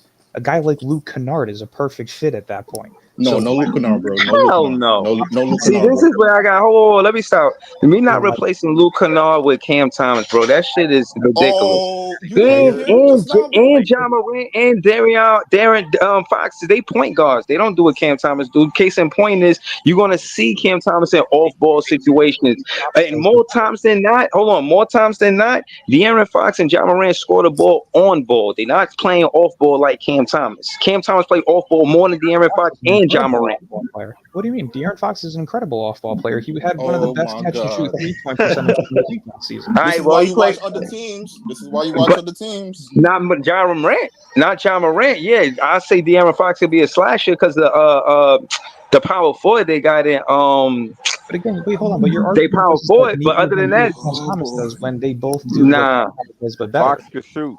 Hold on. What's better? I don't think he expendable. Cam Thomas not expendable, bro. He not, bro. De'Aaron Fox could come to the team, but Hold on. him Yo, so being Dylan. expendable is Oh my ridiculous. God. Hold So on. Dylan, you Not even for answer Luke his question. Kennard. He got a problem That's with what Luke Kennard, easy bro. jacking. Easy Yo, jacking Luke Kennard because Dylan said Luke Kennard. You Oh, didn't hear okay. not one of those Hold your words come out question. my mouth, and two, you did not listen to not one thing he said. He's saying you I placing, heard you what he said. replacing. No, you didn't, because he said he replacing Cam Thomas with either John Morant and De'Aaron Fox.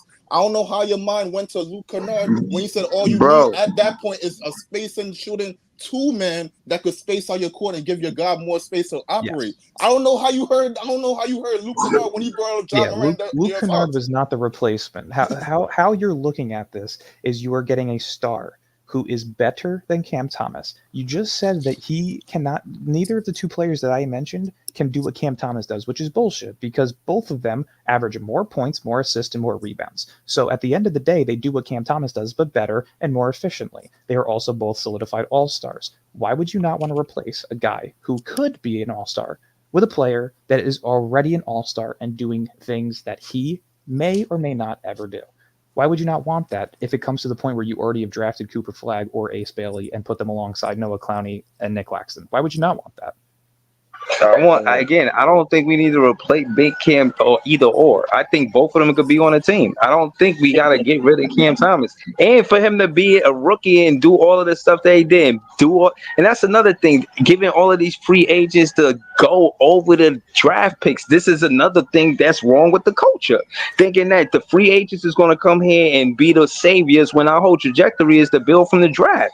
So why are we trying to basically you taking a leadership role out of the draft picks that we're going to get with your high picks and on 1, 2, and 3 and give it into John Morant or De'Aaron Fox? And De'Aaron Fox hasn't done nothing with the Sacramento Kings playoff wise to show that he could come to the East. Hold on, to show that he could come to the Eastern Conference and be a point guard on a championship team respectfully. Far as his record, far as his track record. Now, John Moran is a little different, but again, he's shown injury in the playoffs. So, case in point is, it's up in the air for me. I'm not buying what you're selling, not Nah, right it's up in now. the air. De'Aaron Nah, Fox it's is up a in the more air. impactful winner than John Moran is. De'Aaron Fox brought his team, the Sacramento Kings, a team that hadn't made the playoffs in over 13 years, to the playoffs in the West. That's not something that you want to bring to the East, an easier conference. No, it's impressive, but y'all talk about trading Cam Thomas. I'm hesitant. I'm shy to it, reluctant. Because here's the Oh boy, oh boy, oh boy. Wait, can I chime in Like a on this opinion, fanboy. guys? Go ahead, John. Go ahead, John, because I got something. Let me just finish for a second, though. Breezy, All right. you're telling me that this isn't about wanting to trade Cam Thomas. It's about who in that package is going to land you the star. Would you rather trade your elite caliber rim protecting center who's on a cheap deal? Isaiah Hartenstein just got $30 million a year. We just got Nick Claxton back for $25 million For 25 mil. on a front loaded contract. In 2026's offseason, he's going to be making less than he is this year. I So love Dylan. why would you sacrifice risking and moving your big man when you can replace a position that is very easy to replace? Why would you not want to do that, especially when you're replacing? I'm not. And I'm one of not your big saying men that. is so I'm good. saying it. You speaking it with emphasis of a trade. Then that same season he'll be a free agent. Yeah, but We my don't point have to is, trade who else? nobody. But think about this. Next season, who He gonna be a free agent. Is that true? Is it true he gonna be a free agent? De'Aaron Fox? No, not this upcoming offseason. It's going to be the 2026 offseason, which is why I said you likely either trade for him at next year's trade deadline, meaning the 2025-2026 season's trade deadline, or you sign him in 2026. It's not likely that he's going to be moved at this year's deadline. Could he potentially next offseason? Maybe, especially if he declines to extend. That's going to open up more, reasons to move him so they can get something in return. But if you're like base it off of if you can get him next offseason. At that point, you're looking at contracts and what you have. Ben Simmons is an expiring contract. You can't trade him. Cam Thomas is going to be due for a sign and trade. He's a team option player on a restricted deal. We are the first to be able to bring him back, right? So Nick Claxton's already signed. Cam Thomas is due money. There's not a single player on the team that is due $20 to $30 million outside of Cam Thomas. He's the most expendable contract on the team. That's if Dorian Finney-Smith and Cam Johnson are already off the team. But again, if you're a team like Sacramento, say Cam Johnson and Dorian Finney-Smith are magically on the fucking team next offseason, which I doubt, but if they are, why would a team like Sacramento trade for two 30-plus-year-olds at that point in time and a couple of picks for an all-star? They're going to want the young player that they could try and build around. Sacramento's not a team that attracts stars. They are going to have to build through the draft. So a young player that could be the salary filler alongside a salary-filling contract, not to mention we're going to have cap space. We could genuinely send out $20 million worth of contract and get De'Aaron Fox's $40 million deal. So why would you not send off a guy like Cam Thomas and Dariq Whitehead plus 3 first-round picks when you could eat the rest of De'Aaron Fox's contract and still build around it? I feel like building a championship contending team, you need 2 shot creators in the lineup. Cam Thomas is proving that. Even De'Aaron Fox too, and you need a shot creator coming off the bench. It's too many pros to keep Cam Thomas for me to just trade him. Even though I got nothing bad to say about it, De'Aaron Fox or Ja Morant. But again, as much as you say that he's so easily accessible, and as far as players that create his own shots, I beg to differ. I don't think you can find a player that can score the ball like Cam Thomas in his draft. He's the top 5 scorer in his draft, bro. In his own draft. That's one draft, though. That's Oh my God! All right, so hold on. Let me be clear. I'm gonna just say this, and then we're gonna pass it to John. I think Cam Thomas is a fringe top 5 scorer this season, maybe 10, 5 to 10. He between those numbers, 5 and 10. Far scoring this season. I don't think you're going to get that from everywhere, bro. Yo, Esco, remember I told you the game is just about buckets.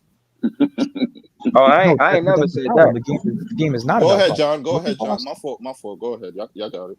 All right. Wow. A lot covered in 26 minutes, but I'm going to try to get some main points across. First to LBL. When I said the East will be more wide open, I've been looking at different teams, not just what's going on with the Nets. You look at teams like Boston. They're contending right now, but they have a lot of money committed to that 5 main core right there. And eventually that's going to become a huge financial problem for them. So I don't expect that team to be together for more than maybe 3 to 4 years. So we'll see how that all plays out. Look at a team like Philly and B. If he don't win this year, I find hard to see him staying with that team long term. Miami with the Jimmy situation.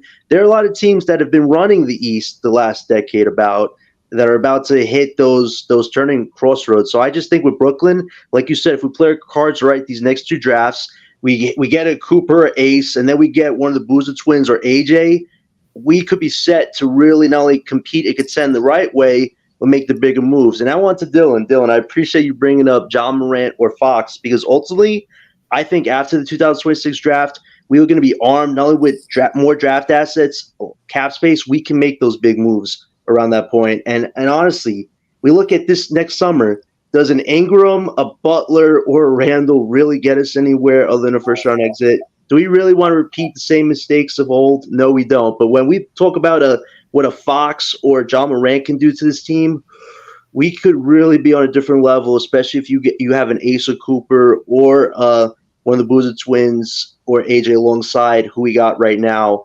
And that could be a really fun combination. And now – listen, I think Thomas, he has a lot to show this year, and if he does, he's going to get his bag. But when looking at how we could build this team up after 2026, if you get a Fox, you can keep Thomas on this team. Whether that's starting, I don't know, but being a 6-man, that could still be great for him. But we talk about Ja Morant, obviously just how Dylan just mapped it out, there's going to be a crossroads there where if you're choosing between Thomas and Claxton, who does Ja Morant have the bigger connection to? Claxton. Who does he work better with? Claxton. Like, it's going to be at that point. If we are full on going after Ja at that point, it's a sad thing to say that Thomas is the best trade asset we got, but he is the best trade asset we got to get John Morant.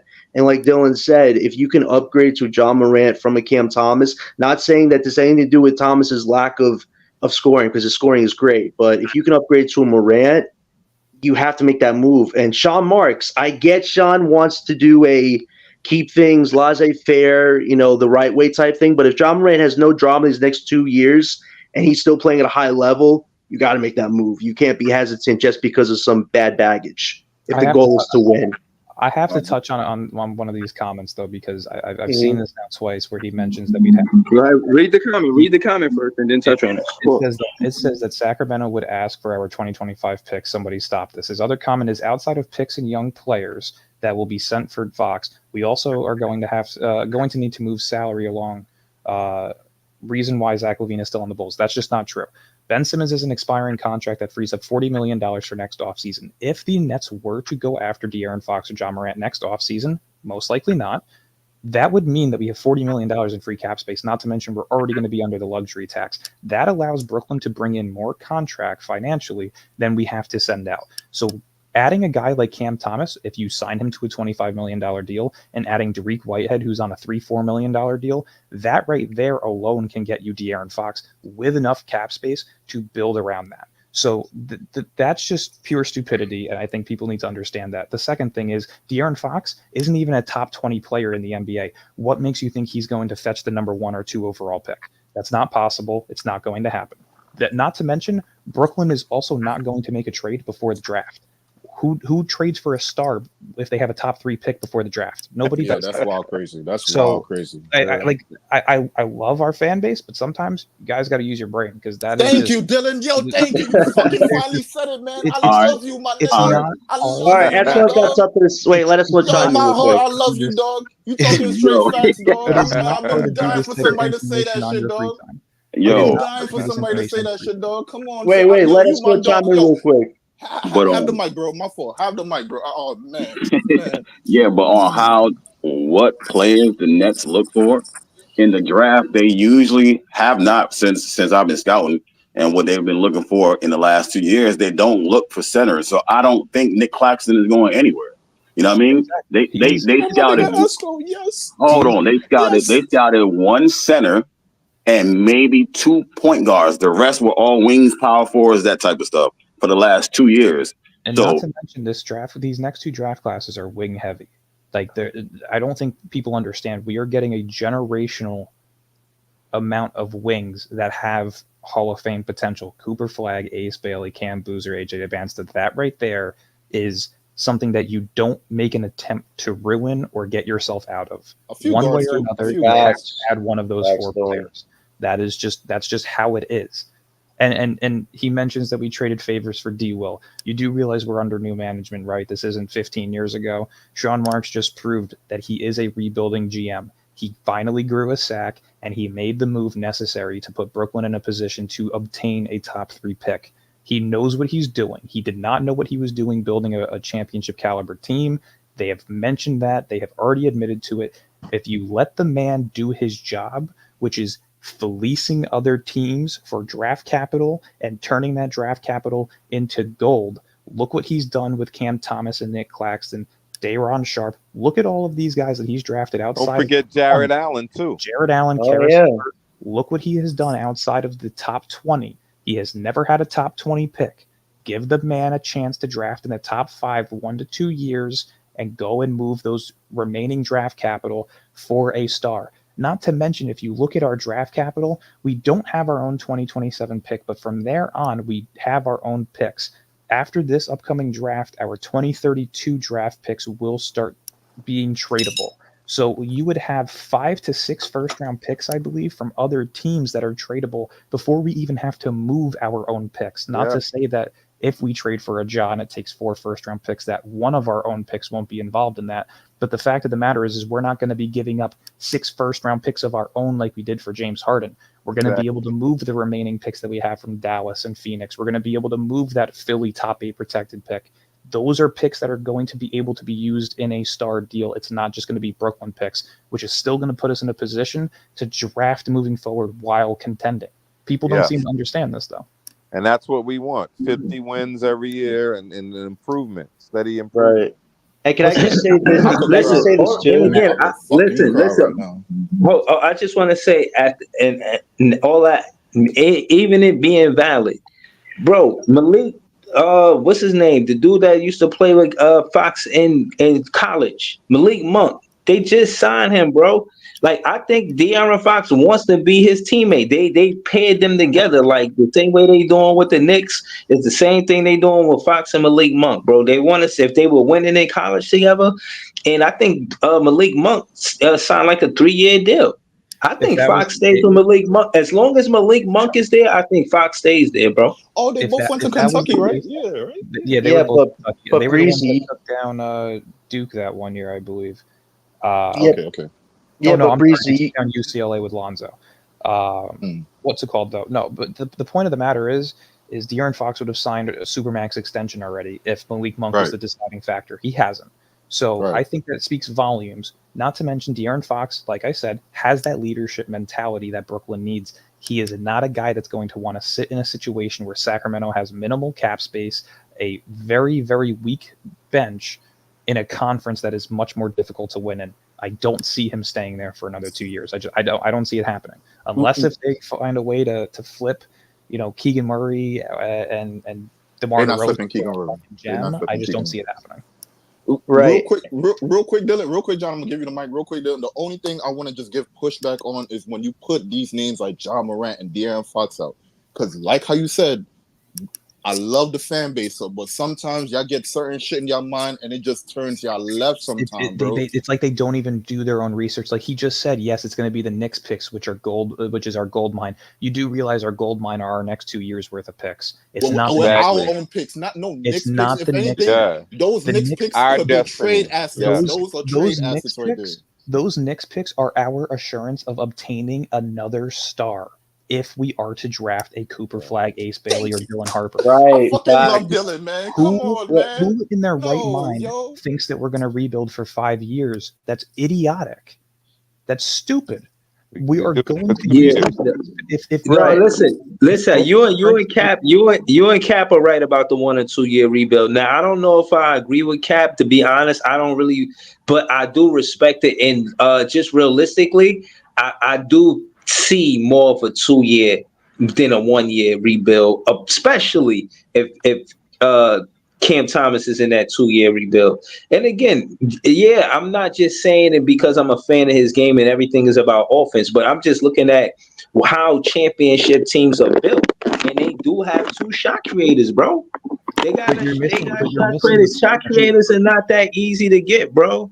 But you're missing the And look, point of shot creation. If Brooklyn is going for a star after this upcoming season, Cooper Flagg or Ace Bailey is on the team. That's what that means. And that's one of your two shot creators. You now trade Cam Thomas to improve your overall player that you're bringing back in, meaning Ja Morant or De'Aaron Fox, a better version of Cam Thomas, who is a true point guard and can move the ball around. You now have your two shot creators. So where are Almost we similar getting to that we Indiana, wouldn't have right? two shot creators? Almost something similar to Indiana. Tyrese was doing good, but then you bring Pascal in to see how much better he could do, what he could provide to Tyrese in their offense. Exactly. yeah, I just but think hold on. But they have again, the same they gotta focus. prove that But I don't watch the games, Ace and Dylan. Cooper I don't gotta watch the prove that. games, Dylan. I don't watch the games, Well, Dylan. well, I don't well. watch Can the I say games, this, Dylan. Breezy? Can I say this, Breezy? Ace I and think. Cooper gotta prove that. Well, I'm telling you what you said. I'm not saying you don't. Like I that was don't my watch the opinion. You games, was Dylan. saying you didn't watch the Nets games, bro. You was pulling up like, yo, I ain't see the win. Dylan. Like I said, they catch one thing in their mind and it just takes over their mind. So if I pop up here 2 times and be like, yo, I ain't watching the game, but the other times I watch the game and I don't say shit. Yo, you don't watch the fucking games. All because a nigga watch 82 and I'm watching all the other teams at the same time. Cause we know how the NBA work. Hey, listen, The I next got a show at computer, 7 I got a o'clock, But phone, I got a let's go TV. But one p.m. I versus So we don't know care how the how two. many time games you schedule. watch. I'm not agreeing to Cam Thomas being traded, not for But Fox or Morant. let's go one Yo, versus two. Esco, I don't watch the games, big Does dog. that Let's I not go don't watch the sound one games. versus delusional though two to you, because to Breeze? me, Because you're you telling don't me that you're trade. not going to trade One a mic, yeah. One mic, yeah.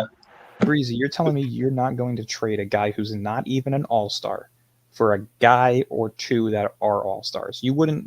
That doesn't that doesn't feel right. That doesn't make you want to do it. Listen, what I'm saying is when I'm looking at the statistics and actually what happened, yeah, these guys are great players and they did excel with their teams. Yes, Fox helped you know what I'm saying, the Kings be where they are. Yes, Morant helped, but I also see Morant get injured. You know what I'm saying? I don't know what that's going to be. And again, this is a conversation we having in 2024, No, 2025 Breezy, season. it's not how you answer that question because the whole thing about it, Hold on. it's about, Let me finish. Let me finish. ARS, I see you excited. You can go next, bro.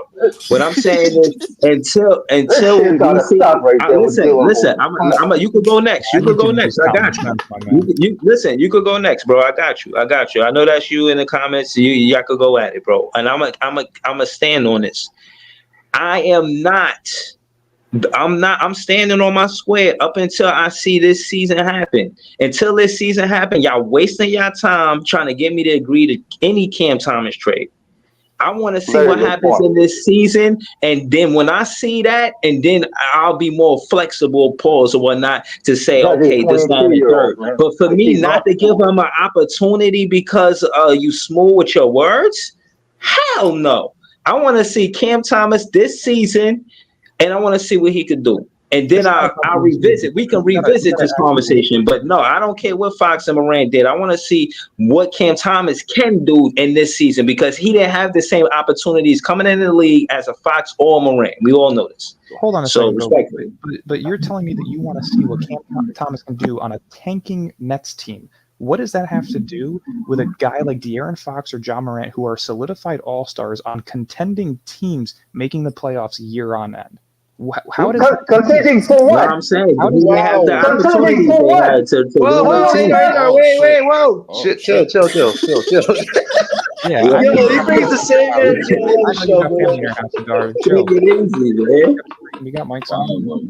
Use your Easy insight. peasy lemon squeezy. Yo, wait, hold on. Adon, don't crash the whip, bro. Don't crash the No, Yeah. easy. You No, started he's this stepping match in with tonight, equal easy, De'Aaron bro. Fox, and he's about, Remember. and he said just defense. I mean, he keeps saying shit. What? Let's Well, No, start. no, man, Wait, chill, that, wait, that's wait, chill. gotta wait, stop AR, wait, right wait, there. chill, bro. Playing Whoa. Hold on, their bro. Wait. We phones gonna that give it have the like a flow. wire on it. What the fuck? What are you? I can't even hear you. Yeah. Yes, your No, he SL, wait, man. hold on, bro. Hold on. He muffled right now. Hold on, bro. You Hold gotta on, take Right. the bro. mic He out You of kind the of mouth. muffled muffled. right You're now. supposed to Yeah, speak no, he into kind it, not in it. no. Wait, hold on, Dylan. That's my dog Adar. My nigga got passion. I fuck with my dog heavy. My nigga got Yeah, passion. but So when he hears certain shit, he get passionate about it. So like Cam drop the Thomas, passion down 5 octaves, my man. I got a mic on. I don't need the ear rape in my ear right now. All Yeah, come right. on. The guy needs to get up tomorrow, Adar. Yeah, I gotta work a 9 to 5 tomorrow, bro. Chill. all I'm saying, my dog got passion. So certain topic, like I said, like you see, I try to avoid certain names, but you see how we keep on coming back to it. Easy. Nah, let this happen. Easy. And again, like I said, I expect this. But go ahead, Adar. Just know, beware, because I'm I'll gonna cook bring your you ass. facts and common Whoa. sense. He out here defending you. What the fuck? Yeah. Wait, Breezy and Oh, my Adar have bad. a Shout out to rivalry? Oh ARSL, my man. God. god, yo, Breeze. You know what? Hold on, man. Send me to hell, yo. That deserves for me to get sent to hell, yo. Fuck Shout that. out to Can you ARSL, hear me man. now? I can Yeah. Yeah, you Clearly. straight, you straight. Way better. Way better. keep it at that Okay, volume. so the Yep. dude just said the Knicks picks are not worth much. No, I did not. Let's stop right there. I said that it is not That's it. worth holding onto picks that start in 4 years when your gold mine picks are your currently owned Nets picks. The next 2 draft classes we right now know are generational draft classes. If Brooklyn lands a top 3 pick in either of those drafts, that allows us to move in on a star. And what that includes is moving the Knicks picks for a star. And that also allows you to keep your own picks moving forward. The entire point of owning other teams' picks is to give you an opportunity to contend while keeping your own picks to make minor rotational moves to put the best fitting team around your stars. That's common sense. Well, Boston think otherwise, and they won championship, and they build their team around on our picks. How did that work out? You said Boston? Okay, then. Okay, so let's talk about Boston. They got our picks. Guess what we have this year? Our picks. So guess what that means? We use our picks to get our Tatum and Brown. And guess what you do after you get those two players? You move the remaining picks for guys like Derek White and Kristaps Porzingis and Drew Holiday. The difference is instead of using the Knicks picks, now you have your own picks. Oh my God, they wasted no picks to get those players. They wasted 2 or 3 of their own first-round picks to grab Drew Holiday and Kristaps Porzingis. Own picks while they were in Eastern Conference Finals. They didn't waste other teams. They didn't waste Brooklyn picks. In our case, it's the Knicks picks. Right. Hold on. He said, hold on, y'all. Hold on. I like what he said. I want y'all to be accurate as possible because I don't know. And I'm kind of asking, what exactly happened for our success with the Celtics when they got those picks? When they got Tatum that year, what did they do? And the next year they got Brown, what did they do? Like, what was their success when they got those picks in the season? Like, what happened actually? Well, do y'all know? I mean, to be honest, like when they got Jason Tatum, they went to the playoffs that year, but that's kind of not fair because at the same time too, they had a much better team that wasn't they like had Isaiah Thomas, Jay Crowder, Marcus Smart, Marcus Morris. So like that team wasn't like a third. That's not a third drafting seed team. No. Like that's not a third fucking lottery team. Like and you're talking so they're about way much better than what they had was. The pick. They didn't trade one of our picks one time. They drafted everyone. Breathe. It's okay. Hey, Dylan. Yeah, and you want to give up Nick picks. All right. Jalen Brunson is going to be over there for 50 years, and he's going to be making them playoff contender every year, right? Hold on. I was trying to go somewhere with what I was saying. I was saying all of that to say that they are considered a duo, right? So the draft picks that we would get and with our draft picks in back-to-back seasons, we would be looking for a duo. Kind of the same way that if whoever we draft, we would kind of want them to be paired with Cam Thomas. But I'm saying that to say it's about chemistry. And again, the conversation was what I'm saying is fits all over the best player. You know what I'm saying? Even if the first year you get the best player, I mean, I imagine we still get a good player in looking for a fit. You feel what I'm saying? Like, are we looking for chemistry after we get? But I'm saying, are we looking for chemistry after we get Ace Bailey or Dylan Cooper after this draft? Are we looking for chemistry, or are we still just trying to get the best potential? No, you get best player available because look. Marcus Smart was drafted before Jason Tatum or Brown. And Marcus Smart is no longer on there, is he? No, he ain't there.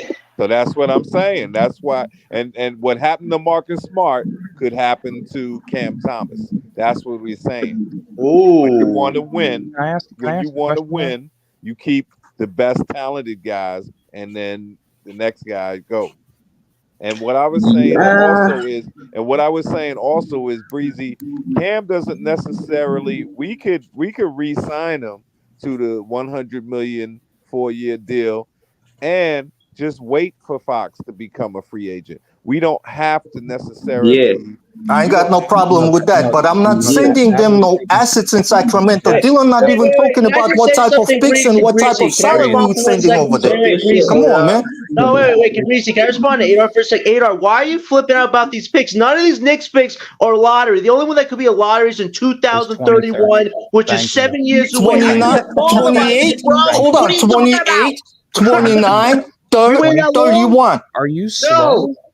Yeah, those will be lottery picks. Hell yeah. They run on Jalen Brunson. Once you take Jalen Brunson away from that team, what Tibbs team do? They go into heavy lottery every time.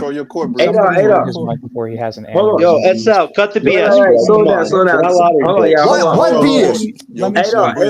Act like these picks are golden, man. Yes, they are. I told you. How are they golden?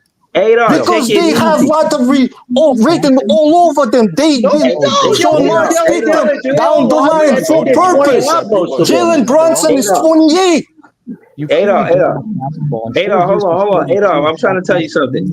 He's still in his prime. Jalen Brunson's father was a part of the Knicks organization. He's not leaving that organization. Mikal Bridges is going to re-sign there. They already have all. Mikal Bridges is gonna move you, and you know what Mikal Bridges doing exactly? Hold on. Time out. Y'all talking about the Knicks. Slow down. Hold on. Yeah, but our future depends on what Knicks gonna be doing next 5 years. So we gotta That's why they part of the next future. Come on, SL. We gotta wait for him. What do you mean our future depends on the fucking Wait, Dylan. Are we gonna wait? Yes, for the because Knicks teams rebuild like that, and we've seen multiple examples. We just seen Boston win championship like that. Can you name us player in the 2027 draft class? Let me work. Can you? Please let me work. Oh, you brought up that song. Let me work. Please let me work. Adar, can you name me? Yeah, hold on. All I'm trying to say is when it. Hold on. Fucking shit. Our next 2 years worth of picks. Hold on, Dylan. Hold on, I'm trying to tell you. Don't know that. Bro, that's the point. Hold on. Wait, let Breezy get his thing in. Let Breezy get his point in. 1 second. Let me get his point in. Hold on. Please let me work. All I'm trying to tell AR SL is before you came on the panel, the topic was between Cap and Dylan was about a 1 or 2 year rebuild. These draft picks that's in 2031, we could care less about. Those are fucking to us. So I'm trying to just bring context while you having this back and forth with Dylan. I think you're missing that point, and that's a major point. You might not want to miss in this debate. So no, I'm saying the whole point is that he's draft hogging. People see draft picks and think that we're meant to use every single fucking one of them. The entire point of our rebuild is because we got our picks. I'm not saying every single one of them. I'm saying several of them definitely gonna be in the lottery. And I know one of them gonna strike. All you need is one player. If you're drafting one-time player like Wemby or Luka or Tatum with the Knicks pick, you would wait on that. And that's what smart teams do. And we see that happening in the league over and over again right now. Come on, man. Hold on. Slow it down. All I'm trying to let you know, hold on. I don't know where this is going. The Knicks picks are nowhere near close as of relevance to the Nets. No, that's where you're wrong. I don't even know why y'all talking about the Knicks picks. You know, we didn't bring it up. No. Because the thing Breeze was Adol heard. Well, what he thought he heard from Dylan was that the Knicks picks have no value. Meanwhile, Dylan said no. What he didn't say. He said the Knicks picks is an insurance policy for us to get a star once we make the draft for next year. They're trade assets. The only valuable pick is in 2031, which is 7 years away. Are we going to wait 7 years till the Knicks crap out again? Hold on. Yeah, but now hold on. They're not all the way 7 years. They've been broken down between that. It's like 3 years away, 4 years away, and 5 years away. What 7 years are you talking about? Let me set the stage. Let me set the stage. Dylan, just please articulate on a franchise building a team on why some of these draft picks are for trades and some of them to keep to actually draft. Just can you kind of articulate just the strategic way a franchise approaches that situation? Smart GMs, It's simple. Our rebuild wasn't supposed to start until 2027 when the Suns pick started. We advanced that rebuild by getting our picks back. The rebuild is now. It is 2025 and 2026. That means any pick after that, as long as we land in the top 5 of one of those draft classes and solidify ourselves with a drafted star, means that the rest of those picks are movable. I hate to break it to you. Jalen Brunson just signed a 5-year deal with them. He's not going anywhere, and by the time he's 32, he's not going to be averaging 18 points. They are going to be a continuous playoff team, and they have pieces that can continue to make their roster better. It does not matter how you feel about the Knicks, because nobody likes That's what they said about Melo. Okay, you don't know that either. Did Carmelo Anthony have his father working for the Knicks staff? Oh, listen, he had more than enough connections to the Knicks too. All right, there's always some connection going on, and Knicks known to be giving up contracts. So let's not go over there. He was not winning in New York, and he did not want to be there anymore. It's that simple. Jalen Brunson, cool, Melo, and they are winning. Carmelo Anthony and the Knicks, did they make it out of the first round once? Thank you. Yes, they went what, second round, right? They never got to the conference finals, but they got to the second round one time. When Hibbert blocked that shot, they could have been in the conference finals. One time. Oh, okay. One time, and we're basing it off of a what if. All right, well, if Kevin Durant's big toe wasn't on the line, we'd be in the finals and have probably won a championship. But guess what? Shit happens. Why is there a dick on the screen? Wait, what? And after all that, you saying we should be giving up Knicks picks. After all that, hold on, I apologize. Knowing how dysfunctional they are and who they own is, you telling us those picks. If it's 2025 pick and 2027, I got no problem. Push them for whatever player you want. I ain't got no problem with that. When we start talking about 28, 29, 31, that's those picks I got a problem with. Do you not understand though how trading works? Do you not understand? Because those picks they will be asking for. They won't be caring about 25 and 27. Dame Lillard wanted to be in Miami. How did that work out? Not every player being moved to the places they want to be, or they ask to. Hold on. I just gotta say this, bro. Ron C. I seen that name on here before. I don't know how you could troll me like that. That was wild disrespectful. Like, bro, like what the fuck was that, bro? Like, hold on. Let me say this, bro, because this shit is just ridiculous. Like, for one, I would never go to nobody podcast to do that shit. Trust me, I got other things to do.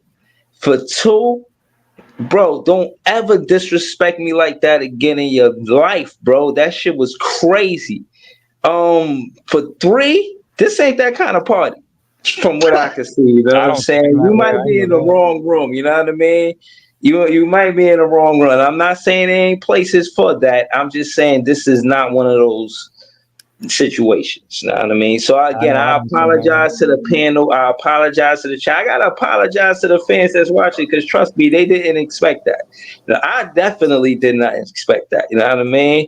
Like, trust me. So again, I apologize to everybody on the panel. No, Breezy, can I just say this, Breezy? Listen, this happened on BK Hoop Show too a few streams ago. Somebody did that crap, and let me tell you something. I don't know how old so many people think you are, but you gotta realize this is YouTube. This is technology we're at right now. You do that type of crap, that could really like not only hurt your life but embarrass you for the rest of your life. And we're trying to run a professional show here.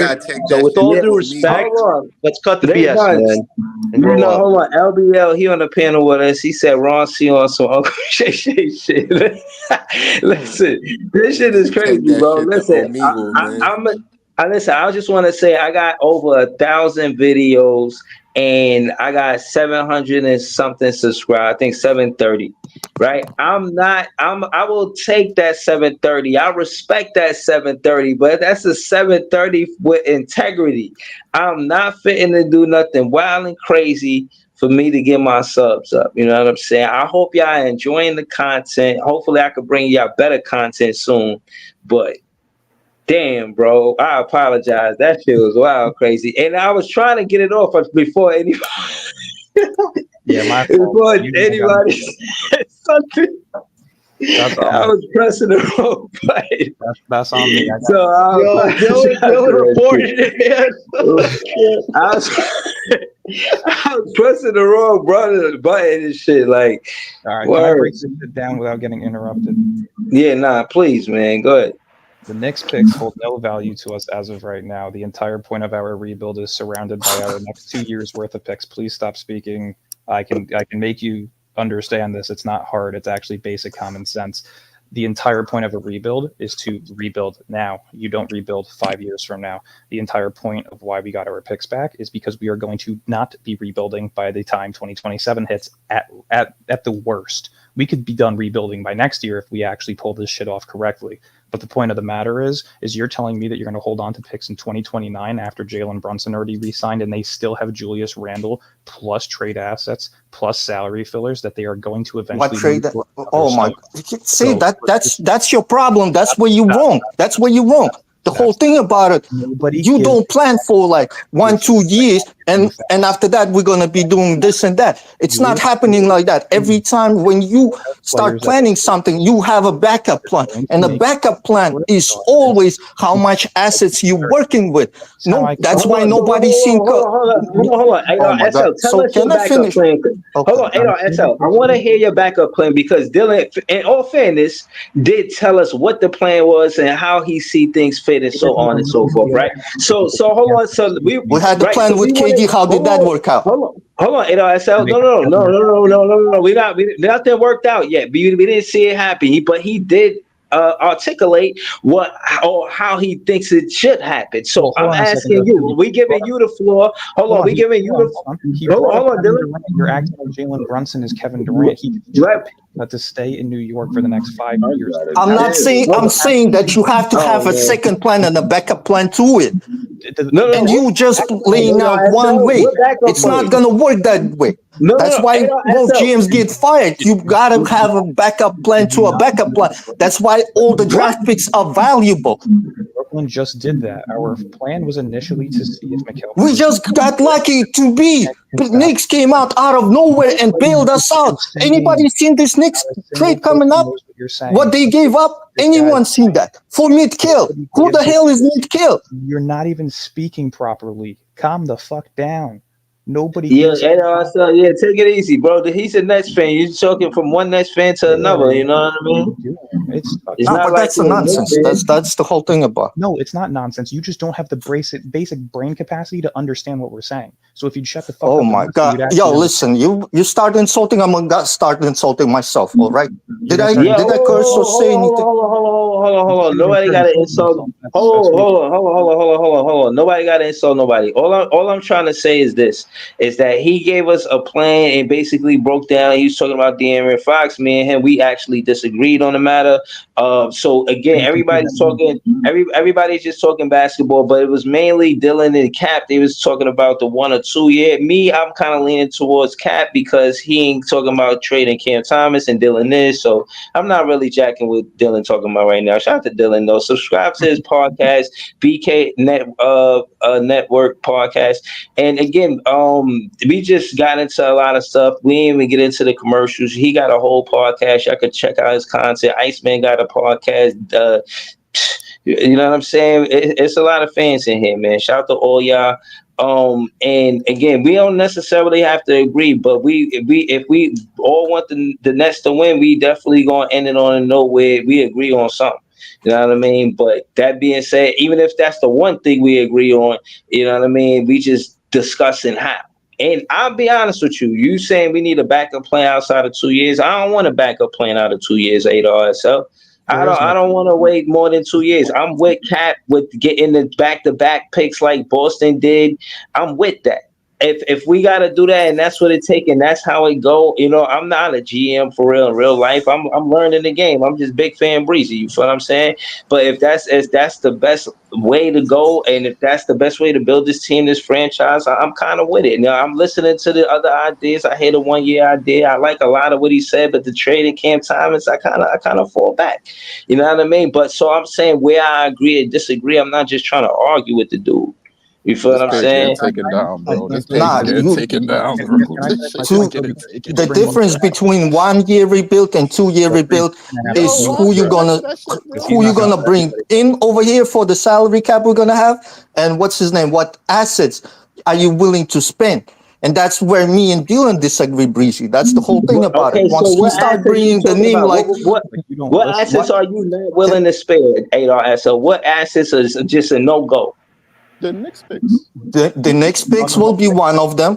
Then yo, Breeze. Real quick, then after that is pretty much depending on how the situation, like how this next draft is gonna unfold. We don't even know how Milwaukee gonna end up. If they're gonna end up somewhere in 11, 12 spots, something happens to them.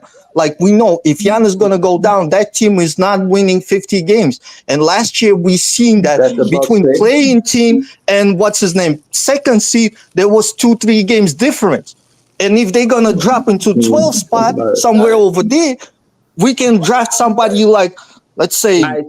All Hold on. Hey, no, again, I'm glad you said that because I wanted to talk to Dylan about this, and because he had liked my comment on Twitter, and I was serious about that. I was saying that I think karmatically, I think we get one of those that buck pick that we get. He's going to be a player that's going to be part of our championship team. And I'm saying that because of what Giannis did to Kyrie. We all know, you know what I mean? I don't want to relive it for real. But case in point is I feel like karmatically we gonna get a great player, a good player out of that draft. 'Cause everybody's saying it's a generational draft. Why that buck pick can't be good? It won't be landing You this gotta year. evaluate Y'all see the the Bucks. way team is built. Like Knicks right now, they deep. Yeah, they can make some certain moves. I got them winning like 50 games next 2 years. But But hold on, do after you that, got what pick what's you gonna got better? happen You with don't that? got the buck. You don't got the buck You pick better than you don't got the buck Yes, pick because they better. very reliant on Giannis Antetokounmpo, and we've seen that once he goes down, they have no depth to talk about, and their star So players already showed that they can't stay healthy. for That's the sure. whole So thing all right. about So for sure. So you saying we agree that the buck pick is better than the it. It Knicks pick? will be valuable, and you have to watch it. But if we're talking about OKC pick and a Knicks pick, I want to throw them out for something that can bring us some type of asset back. That's the whole thing about it. I don't see no value in those picks. And how many draft picks can you sign? Come on, how many develop those young kids? They're gonna need playing time. What do we need that for? We got youngest team in the league. How many 22, 23 years old we can have? Okay, so let's call it what it is. Well, Jason Tatum and Jalen Brown, they were a championship team, and they were pretty much, what 26, 27, around that age. They've been able to make a final since they were 23. Okay, But notice how I let you speak, Adar, because I still have not finished my I point. was quiet for the most part. Listen, the You were first not 7 minutes, giving words, and then you I ain't even continue. spoke like that.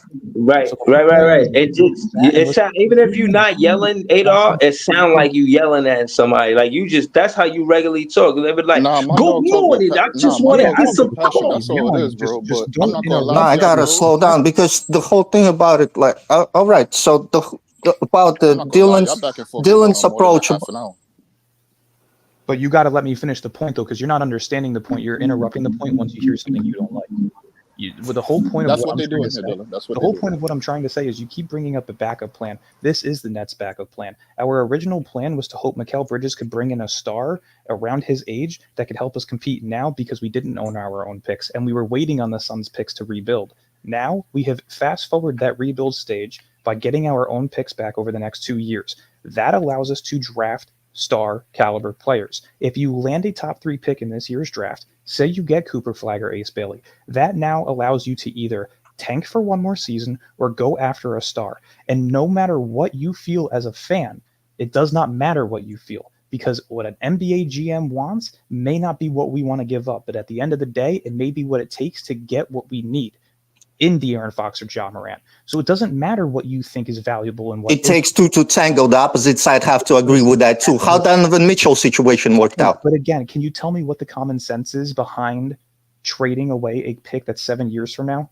What do you think a GM's going to think of that? If it gives them the opportunity to win over the next 4 to 5 years, you think they're keeping that pick in 2031 where you can't even name a single draft prospect in? What I can tell you, that's an asset that will, what's his name, will be projected to go into a lottery because Knicks will be going to rebuild mode Okay, at that time. Because the cap situation, because of their cap situation and how they're gonna take resign all their players. We already see what money OG took. We already see that Julius Randle needs extension. We already see that took a short-term contract. Jalen Brunson took a short-term contract. We already see that Mikal Bridges is gonna demand more money, and you not taking that into account. What about their depth? Who they bringing? What assets they working with? You taking all that out of the part is on a team-friendly deal. Mikal Bridges has already said that he is open to team-friendly. That's still 30% of the cap space. 30% of the cap space. Did you just hear what you're saying? 30% of the cap space means guess what? You have 70 more. But you combine with that other salaries that becomes 100, and they in the luxury tax going into the first apron. How you building the team around? What depth you talking about? Because we already seen they lost Isaiah Hartenstein like that. Yo, And they're gonna lose, and now they're gonna be losing players. Come on. Stop it. Breakdown. Here you go. Jalen Brunson's contract breakdown. The guy doesn't make over $43 million until his final year. He makes $43 million in his last year, which is a player option. But anything before that, he's making. What year is that? 37 and 40. What year is that? It's important. He has the contract until 2028. The point of the matter is that he makes $34.9 million next year. He makes $37.7 the year after. He makes $40.5 the year after, and in his final year, he makes $43.3. That's a team-friendly deal. Mikal Bridges is not going to get over. Where he can opt out and take a bigger contract. He's already open to talking about. It will be 10 years, and he can sign that supermax, right? Yo, exactly. Why you care? I don't even care. Because that's my team's future. If that team is gonna be in salary cap hell, that's cool. Then that's what's his name. Won't allow them to bring in other players. I care about that. I've been waiting for him to talk. I'm not gonna lie to you. Yo, could you stop? Who cares about the Knicks, man? Fuck them picks.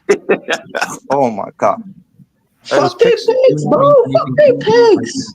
It's about it's about our picks, and it's about us being a contender. The next picks is, bro, that trajectory wise, if you got Adar SL is saying that he got them winning 50 games, bro. Next 2 years, right?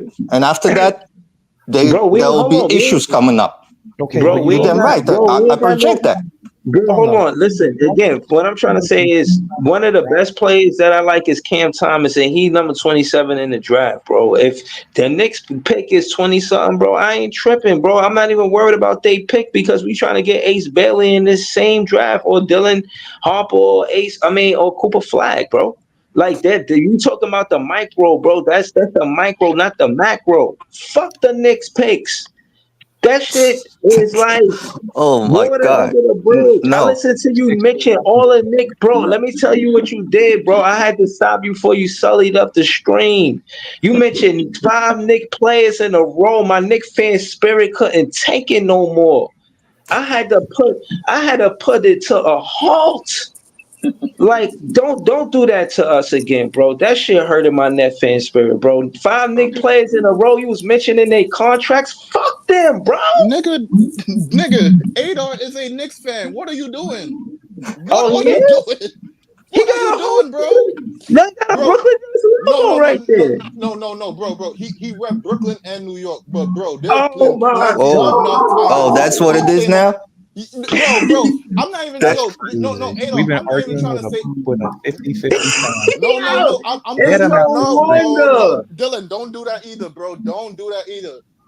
Bro, there have been plenty of times he came up here giving praise to the Knicks, and you like that rock breeze. I said this is a Knicks channel. He's like, nah, he's talking this shit. So why you when did I do that? I said he was talking this shit. I probably hold on, easy. When I was talking about the Knicks, every time I came at any podcast, I was shitting on the Knicks every time. No. There was that one podcast when we. What's happening right now? Wait. I got you right now. Real quick. All right. No, real quick, because I don't want to stay on this topic too long because I want to just derail the whole convo. But real quick, there's a stream you came on. We was talking about the game Breezy plays on Sunday about the whole KV Knicks versus Nets thing. Then you came. I'm around Knicks fans, right? I'm around Knicks fans, but that doesn't make me a Knicks fan.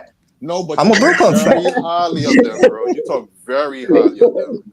That stream I remember. You talk very. That's when I came up and said, "Yo, Breeze, you got Knicks fans on the panel." He like, "Nah, he talking this shit." I'm like, "All right, cool." That doesn't make me a Knicks fan. If I'm talking about my friends, it ain't gotta be. If they Knicks fans, that doesn't make me a Knicks fan. I think that's I remember that thing, but I wasn't encouraging him being a Knicks fan. I never do such things. I said leave the Knicks fans at home. He could come, but leave his friends because they it will be a friendly game. I just said, can I bring some friends that I can play with, like I just wanted to find out what's wrong with Yeah, that. you No, put no, it. no. You put. I ain't think They nothing they're about it, not Ado. gonna You play already on know, my our God. team I ain't though. think nothing Like about it. last time that happened, it don't work. It's just not good. And again, Nets Uh, fans, y'all gotta show up, man. Y'all gotta show up. You know what I mean? Like again, I know it's easy for Knicks fans to outnumber Nets fans. We know it as far as the history and all of that. We get it. You know what I mean? But at these games, which is at Tompkins Square Park on Sunday this year. If you had to, you know what I mean? It'd be great if y'all pull up Tompkins Square Park. Tompkins Square Park. It is called Tompkins Square Park. in the It East is Village. in Manhattan Yo, on Sunday. All If right. y'all not doing nothing, pull up. You know what I'm saying? It's gonna be Is it lit. this Sunday? But, Is it this okay, Sunday, can we Juice? go back yeah, to this Dylan's Sunday, point? yeah. Like, I want to finish what he was talking about because there's a lot of contradictions that Oh my the God, way it's a he talking about contradiction. You how said he wants to build. contradiction. He don't even Show me. like he don't even say what's the Sacramento asking price is. Come on. Ada, hold on. Yo, Wait, hold on, real quick. Let Esco go, cause y'all been having a back and forth. I just want to hear other people's thoughts on the topic. Wait, we almost got a full panel here. We gotta include other people in the convo. We can't just go back and forth for an hour, bro. Come on, bro. That's not good content, bro. Come on. talk to him, easy. No disrespect. Y'all know y'all all my guys, and I love Dylan for coming here dropping his juice, and I love Adol, that passion and the knowledge he got and holding his nuts on the table. You already know, but let other people go. Oh my goodness. No Go ahead, Isaiah. lie. Real quick, I got a little bias to me. I'm really a fan of Iceman Eskimo content, so I Yo, really want to hear it. easy. So shit You like gotta that. relax. You can't be saying hold on Oh, the my fault. table Yo, after. my No, fault. after Pause. what just happened. Oh no, yo.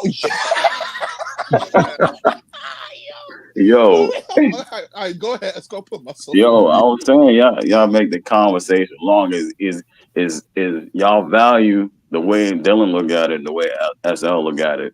You know what I'm saying? SL look at it from a long term standpoint. If you hold one of those picks or two of those picks, you know what I mean? You never know what happened. You could have a good team and you could still end up in the lottery because of the Knicks. That's what he's saying. But as far as what Dylan's saying, everybody knows it's 1 or 2 years. You know what I'm saying? And then you try and get yourself a start, depending on how you try to build a team. That's what they're trying to do. And that's the end of the conversation. It ain't it ain't that long, bro. Like, you know what I'm saying? That's But it. But I didn't even say move all the Knicks picks. I didn't even mention the Knicks picks when I was I originally got it. talking about I got trading it. for a star. That's why I said I it think like the that. only That's why I picks said that I it like mentioned was Phoenix and the Mavs and the That's Phillies. why I wanted to find out the details, like which pick, because we already know what happened with Donovan Mitchell situation. We already know what that front office was asking. And when we come to Sacramento and ask them about their franchise guy, what you expect them to say? But what I'm saying is you could put two of those Knicks picks. You could put a Suns pick, a Mavs pick, and a Philly pick to go and grab a guy like De'Aaron Fox. And it's not even going to take 5 picks to get a guy That's like where we De'Aaron Fox. disagree. I don't agree that they can pick any Knicks pick and they can pick whatever players we got. I disagree with that. I can't wait for another year for if we're doing 2-year rebuild. I'm gonna wait for another year and let De'Aaron Fox come over here as a free agent. If he really wants to be here, come over here as a free agent. Don't hurt us. Don't hurt us. Nobody said that he doesn't have to do that either, though. 1, 2. What makes you think Sacramento's front office is just going to let him hit free agency? No front office allows a superstar to just walk in free agency. KD and Kyrie came over here. Okay, Kyrie left Boston after saying that he was going to re-sign with them. Kevin Durant left Golden State, who literally won 2 championships out of the 3 years he was there. And was trying to re-sign them, and was trying their best Exactly. to re-sign them too. So that doesn't just happen every day. And you're also thinking of 2 stars who have been headaches in the entire NBA for their entire career. Jimmy Butler went to Miami. That's a good example. Wait. No, it's not. He's another head case. You're talking about head case players. De'Aaron Fox has never been a head case. Real quick. Okay, every star player has an ego to them. Hey, Dylan. Are they all head cases? Hold on. We gonna just try to swing the rock around. That I'm saying, shout to Easy, shout to Cat. Nah. But real again, quick, I just want to ask a quick question, real quick, not to cut you off. I just want to ask Dylan a quick question. No, go ahead. So, and I want to pass the rock to Esco, and after that, Esco could pass the rock to my dog LBL. So, yo, real quick, Dylan. So, you think it doesn't take at least 5 picks to get De'Aaron Fox if you was to make a trade for Sacramento? No, I think it's 3 or 4. Because you have to also look at what we would be sending out. It's likely to be Cam Thomas. I'm not saying that it is. I'm saying that it's likely because that is the most expandable player that we have. So that to me, Cam Thomas is worth a pick or two. That can take away from the picks that we have to give away. De'Aaron Fox also isn't even a top 20 player. Donovan Mitchell, when he got traded, was a top 20 player. So it made sense as to why the picks were given up. Maybe not the amount that were. And notice how we haven't seen a trade like that since. Kevin Durant got 4 first-round picks. All right, we're not seeing trades where we're giving up 6 first-round picks anymore. That's very rare to happen. And the fact that it happened twice for one team is pathetic, and that's just bad front offices.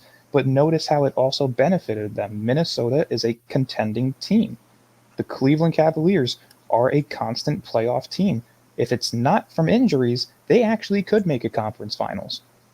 So it just my point is it doesn't matter what you are giving up. The whole entire process of this rebuild is if you land a Cooper Flagg or a Ace Bailey, you are banking on that player being a superstar, which it is more likely that they are going to be than not. That means you already have a superstar. You have great surrounding pieces in Noah Clowney, Nick Claxton, Jalen Wilson, whatever the case may be after that. You are now looking for a star point guard who can facilitate this team properly, which Ben Simmons has been unable to do. You get the free agency cap space from Simmons. You get it from Bojan Bogdanovic and Dennis Schroeder. Dorian Finney-Smith and Cam Thomas are likely out the door this season. You are now looking at the potential to have over $70 million in cap space, which we are not going to use this offseason because the free agents aren't there. I want to jump in. If that means Brooklyn's going after a star this upcoming offseason, that means it would be through trade, and we don't have to ship out as much cap space as it would take to get a player. So that's the whole entire point. If you're not sending out as much because you can eat that contract, you're sending out a couple more picks. And those picks right now have no use to us. It doesn't. Okay. We won't agree on that.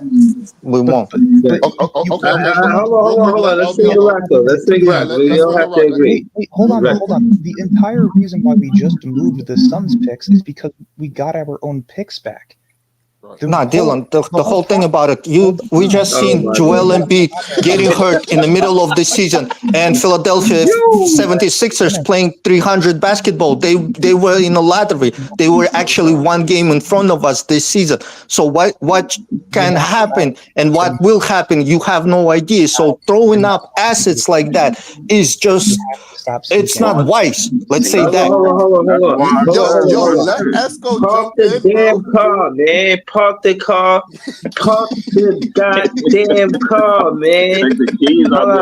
Let me pull this motherfucker over real quick, because I ain't finna let it. If you don't allow somebody to finish, I've let you finish. Throw the keys in the back seat, bro. Like, hold on. Before anything, Breeze asked for this. Remember, he asked for this. No, Easy, let them go. No, bro, I don't want them to go. Nah, bro, let them go. They gotta settle it. You see how long this shit been going on for, bro? Listen. All right, man, we gotta go. We gotta take a vote. I vote what Dylan said, bro. Fucking Nick pick, bro. Like, let us go and everybody else chime in. I mean, give their opinion, like what they want to do. I'm here like everyone else. I'm just saying that this is an unwise situation. Right. Let's go. He's been trying to jump in. Bro. Right. And then let my dog Abiel go. Right. I just want to give context to this. ARSL. We're talking about in a 1 or 2 year rebuild. That's why I keep saying fuck the Knicks picks, bro. And I think out of the first round, I think the Buck pick is going to be better than the Knicks pick, contingent on the season that we've been to have. So that's why I'm saying what I'm saying. I'm not just saying fuck the Knicks picks in a vague way. I'm actually saying fuck the Knicks picks, and I'm articulating why. But yeah, let's go to Iceman. Go ahead, Iceman. No, I'm about to say that's why I explained it the way I did last time, so you don't got to get into details. But to Dylan's point, though, they said that the last season, not the season before, that the market has been reset for players. So if you're not like a Kevin Durant or a real star player, you won't trade 5 picks. You know what I'm saying? You won't have to trade 5 picks. They only did that shit for Bridges because they really wanted Bridges. And that's why we got the picks. But other than that, you won't have to give up that much. Look You know at what I Trey mean? Young's market right now. They were saying that he wasn't even getting 2 first-round picks. The whole point is that players are not worth that much anymore, and people know that. The James Harden trade was unsuccessful. The Donovan Mitchell and Rudy Gobert trades were unsuccessful. They are now becoming successful because they were able to maintain Donovan Mitchell in Cleveland, and Minnesota was able to perform incredibly last season. But those teams gave up to get him. Where you at? Rudy Gobert. What assets Utah got for Rudy Gobert? Yeah, why won't you mention that? What assets Cleveland gave up to get Donovan Mitchell? But that's what I'm saying. That's what I'm saying. Like that is ended. That time for that was just that time. So after that, nobody wanted to give up picks like that again. So that's why the GMs are trying to correct the marketplace. The GMs are trying to correct the marketplace. They know we're seeing Houston building a package, something like that, to get a superstar. And they've been unsuccessful for 2 seasons. That's why they gave us 2 of our picks back. Wait. Hold on, real quick. And I just want to drop this down when I pass the ball to LBL real quick. You could kind of equate it to something like the NFL doing when the Cleveland Browns gave Deshaun Watson that fully guaranteed contract. Every other contract right there was to mitigate that contract right there. We are not going in the direction of guaranteeing a full contract.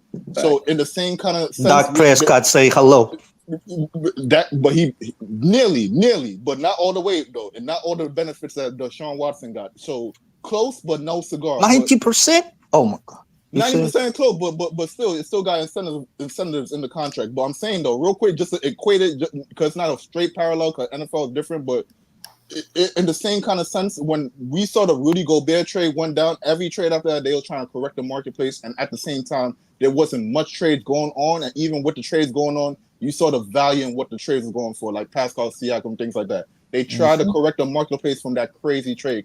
For giving up a haul like that for Rudy Gobert, and that was a crazy trade right there. It kind of stunted the marketplace. So GMs after that did try to correct that mistake right there. If you want to consider a mistake, because Minnesota still got to the WCF and still had a chance to get to the final. So it depends if you want to call that a mistake or not. But that's what happened. Exactly. But real quick, let my dog LBL go, because you've been trying to jump in for a minute.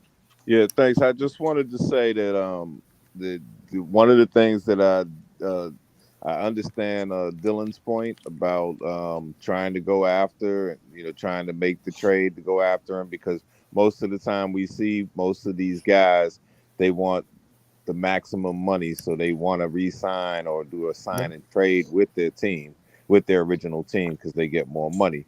But the thing is, I think that by us doing that after this year, I think us doing that after this season or whatever, and that I think that's going to leave us in a bad way, because it's almost going to negate this 2026 pick.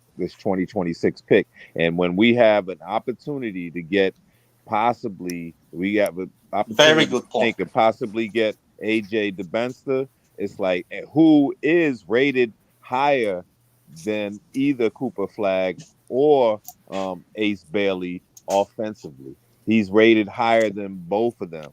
And then we have a choice to get him or the second prize, Cameron Boozer.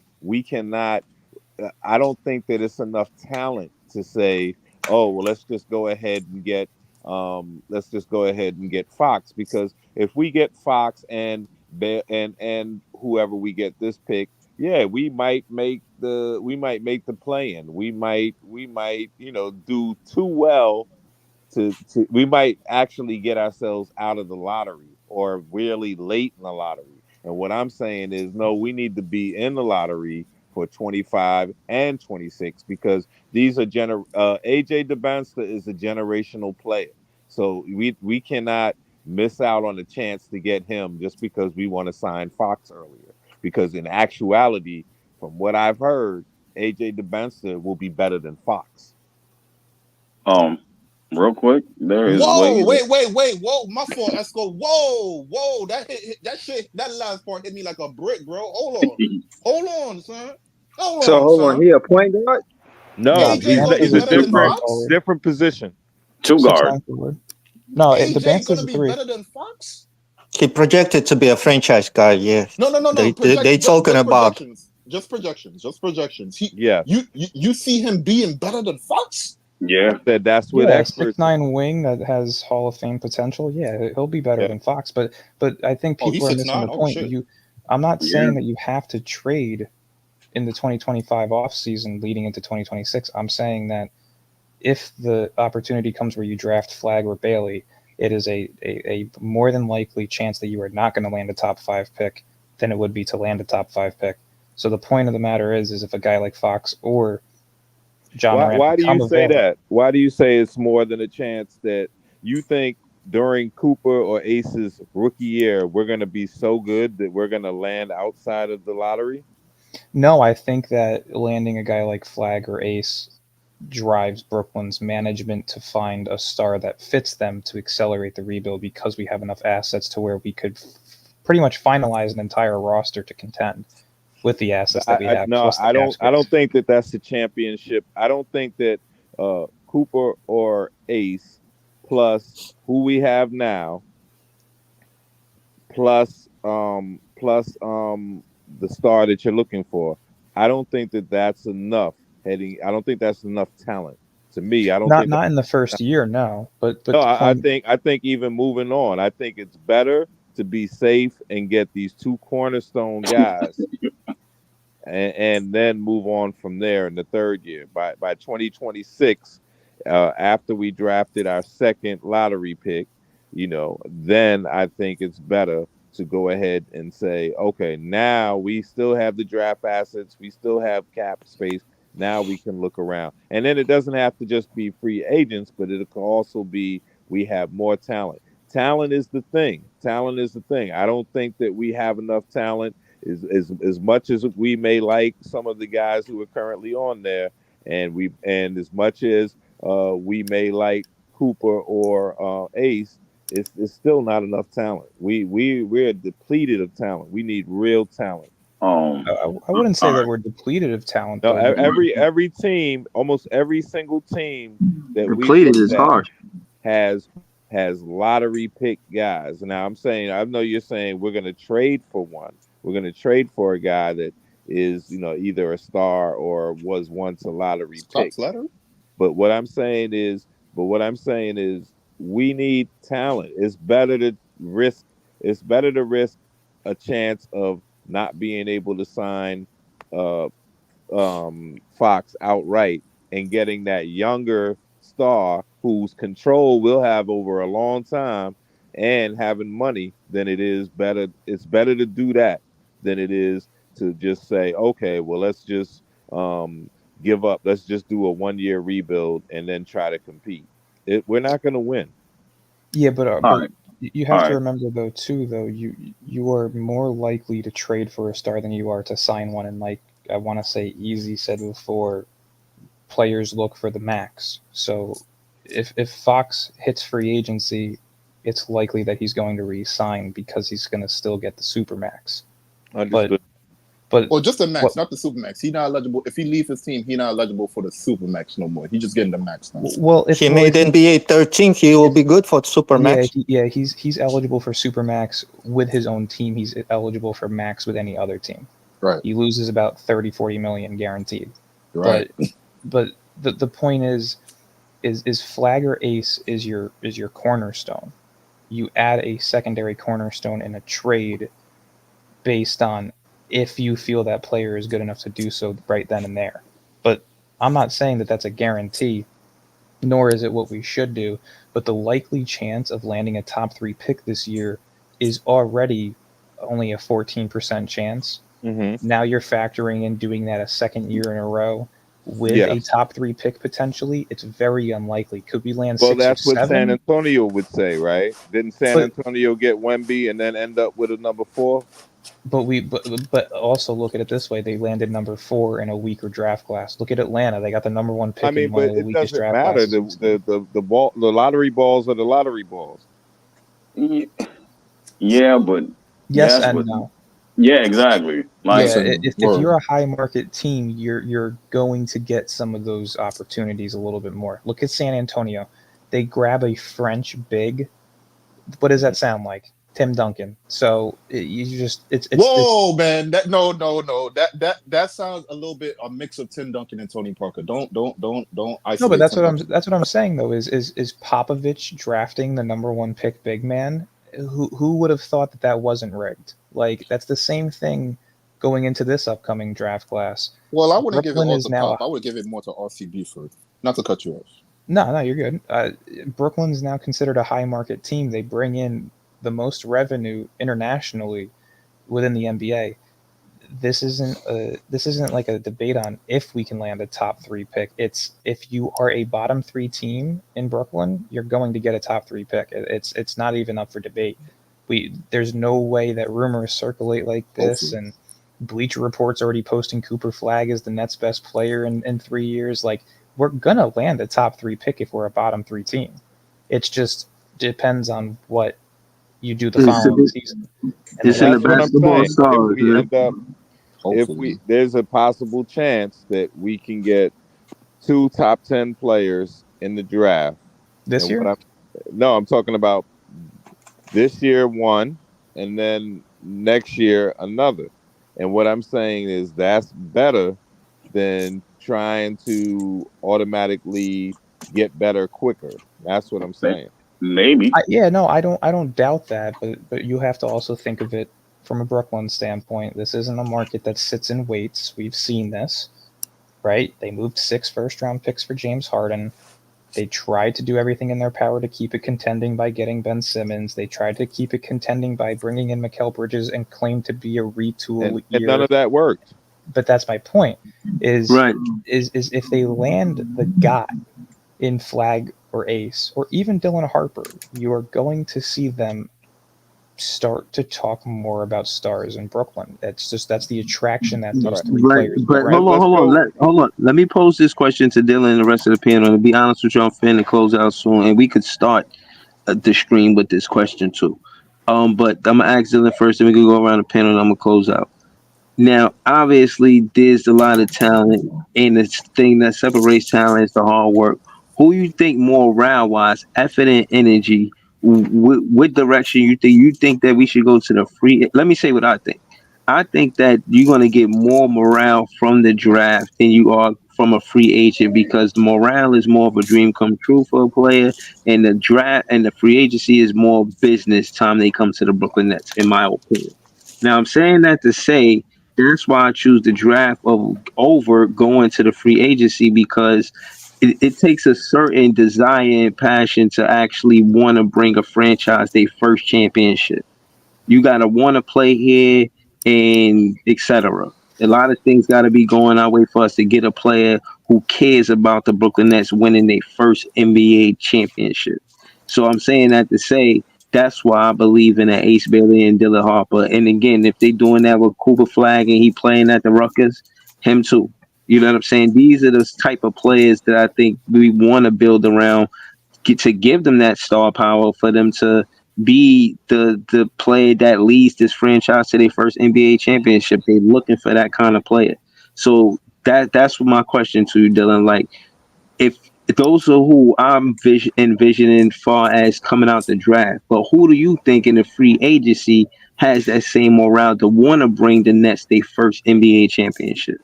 De'Aaron Fox, without a doubt, and it's simply because of his connection with Jordy Fernandez, the fact that he has not even come close to a championship in Sacramento. He's a guy that went to Kentucky and made it to the Elite Eight. He's a winner, and he wants to win.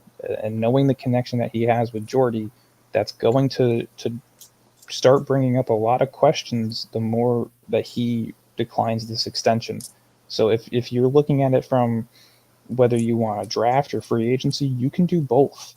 Like, you can draft the guy and add the guy after. That's what Boston did. They drafted their guys and they brought in Kyrie Irving. That was their original blueprint. And how I see it now is Cooper Flagg or Ace Bailey would be your Tatum. You already have Cam Thomas. You can potentially flip Cam Thomas to improve all around offensively and make that your Jaylen Brown. You already have Claxton. You already have Clowney. You already have Jalen Wilson. You already have, you have the cap space to do so. And you also have to remember we have 3 other picks, and you can sign all these picks. Bojan Bogdanovic, Dennis Schroeder, Day'Ron Sharp, Cam Thomas, Ben Simmons. That's already 5 players that are going to be free agents next year. Those 4 picks right there can be signed. It doesn't matter. Also, Killian Hayes and Zaire Williams. So that's 7 players that we have that are set to be free agents next year. It's this draft class is so deep. And I said this before, I've tweeted it, I have stood by it. I do believe Milwaukee will land us a top 18 pick. Every year in the East, there has been a team that is supposed to be top 4 that gets hurt. It was Brooklyn 3 years ago. It was Miami 2 years ago. It was Philly last year. Milwaukee saw injuries with Giannis the last 2 weeks of the season, and that tanked them down to what, the 5th seed? Was it the 5th seed or the 4th seed? Either way. Yeah, I think it was the 4th seed, and Indiana was the 5th seed. Yeah. No. It tanked them down to the 3rd seed, if I'm not mistaken. 3-6. It was 3, and they were originally at 1 or 2 for a while, or they were at 2 for a while. Well, they was Because I remember, because I know Indiana was what? Because they played Indiana in the playoffs. Indiana was 6. Yeah, the Indiana was 6. They just made it out the play-in. They just made it out the play-in. So the point is, though, is if Giannis gets hurt a month earlier, that could put them down to 7. So I think that you can land your 3, like you're going to draft 4 first-round picks potentially, but you're going to land 3 out of those 4 picks that are going to be long-term fits here. And all of them will be better players than Jalen Wilson. So I don't even want to hear From an offensive standpoint, yeah, but Jalen Wilson could be our Josh Hart. He's a guy that's going to hustle, grab rebounds. He can shoot the 3 ball. He's a good defender. Jalen Wilson. I don't think he's athletic. I want him on my team, man. For real. Jalen Wilson's the perfect 7th man on any team. He's like he's kind of like a Marcus Smart or a Josh Hart. Like he's that guy. He's not as talented. Yeah. He got a knack for the ball too, man. Wait, Dylan. So you saying we're gonna use all 4 picks to draft somebody? That what you saying? We're gonna use all 4 picks in this draft to draft somebody? We're not gonna I think if Milwaukee's pick hits in the top 18, that you could see Brooklyn package that and the middle 20s pick to move up, and then use that later first-round pick. So it would be 3 picks. It would be a top 3 pick, like a top 14 pick once you trade up, and then like that 29 pick. If you're saying a top 18 pick, you're saying something catastrophic have to happen to Milwaukee season. No, they just have to be the 7th seed. There's 30 teams in the NBA. If you're that's catastrophic for them, bro. That means Giannis got a crazy injury. Dame is not the same. Like he is getting worse. He's not pushing forward. But you know how the NBA works, and Giannis is only getting older. Dame's only getting older. They have no cap space. They can't even move players to upgrade their roster. Brook Lopez is getting older. Chris Middleton's been injury prone. Like we're not gonna move any of the picks until the draft shakes out. So But what I'm saying is also for this draft, our own pick. We're hoping it's top 3. But now the other 3 picks, we can either and the other 3 picks plus the 2 seconds, we could either use 2 of them to move up a little bit, as you said in the draft, and the other 2, we may do the same thing that Boston did and trade it for a 26 pick. You know what I mean? For another shot. So we have another shot. Because if we have 2 shots at 26, and that's another thing. If we move Cameron Johnson or we move one of these guys and we get a 26 pick and you get 2 shots at maybe another generational draft, that's why you want to try to do stuff like that instead of just signing a free agent to try to win right away. And that's what's the most likeliest outcome. We traded for 2 picks for a reason. Thinking I want Brandon Ingram. But the whole thing about it, if we're gonna sign somebody and do some additional moves this offseason, next upcoming offseason, it nullifies 26 completely, what you said prior. That's what I don't want. Well, real quickly though, if you don't make a move for a star this upcoming offseason, which it is more than likely we don't, and that's not something that I'm saying that we should or shouldn't do, but you're giving that money to Cam Thomas, and then you're filling out the rest of the roster with likely 2-3 year deals that will be depth pieces for when you finally do go for a star. Yes. But that leaves 2026's offseason for people that keep saying just sign De'Aaron Fox. That means that can't happen. So either way, Well, if you're it trading may for not. Yeah, it may not happen, but we yeah, might be able to find a different. Remember, with all of these, the draft is deep. We may be able to find our future point guard, and it might take longer. I'm that looking was at. that was just what I was about to say. I listen Yeah. Yeah, for I'm there. I'm with that more than anything. I think we find our future draft, our future point guard in that late in the draft, or not listen, like late in I the said, draft, late in the first round. yeah, I was gonna say. I mean, listen, I'm a person that has studied drafts, whether it's NFL or NBA, for years. This is what I do for fun on my free time because I'm a fucking weirdo. But I already have the way too early mock draft for us. It's Cooper Flag at 1 just for now, just because that's where we're projected. It doesn't mean it's going to happen. It could be Ace or Harper. I have the Bucks pick at 19 being Donnie Freeman, the forward from Syracuse.